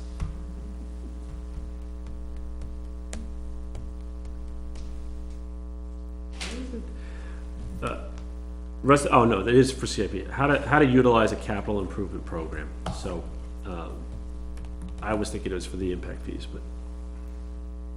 Yeah, now that we have the mapping of our culverts, I don't know if that also mapped our cisterns, but that's, I know we have it in our appendix, in our site plan and zoning, and subdivision regs, which probably needs to be updated for any new cisterns that have been put in place since that was last updated. I think the last few were hand drawn on, but, Well, just so you know, for every, just not to cut you off, but since you mentioned cistern, the cistern that's on Kennard Road is costing the town, because they're doing, it's $15,000. it's cheap, apparently. Right, but I'm just, Why? because well, it's coming up from the pond and just stuff that goes, you have to look, I could send you the things. Oh, But it's just, you it's a know, dry hydrant, that one? right, but it has to be done, you know, I mean, Yeah. it's there for safety, but stuff like when it goes down the road and fails, and you gotta redo it, it costs money for. And that's the thing, and have an idea of, and list it out as to when each one was installed, the type of material, and what the anticipated lifespan is gonna be important. Right, because all these new developments that we've done in the past 15 years or 10 years have, some of them have those 30,000 gallon cisterns that are in the ground that, you know, Then become the town's ownership.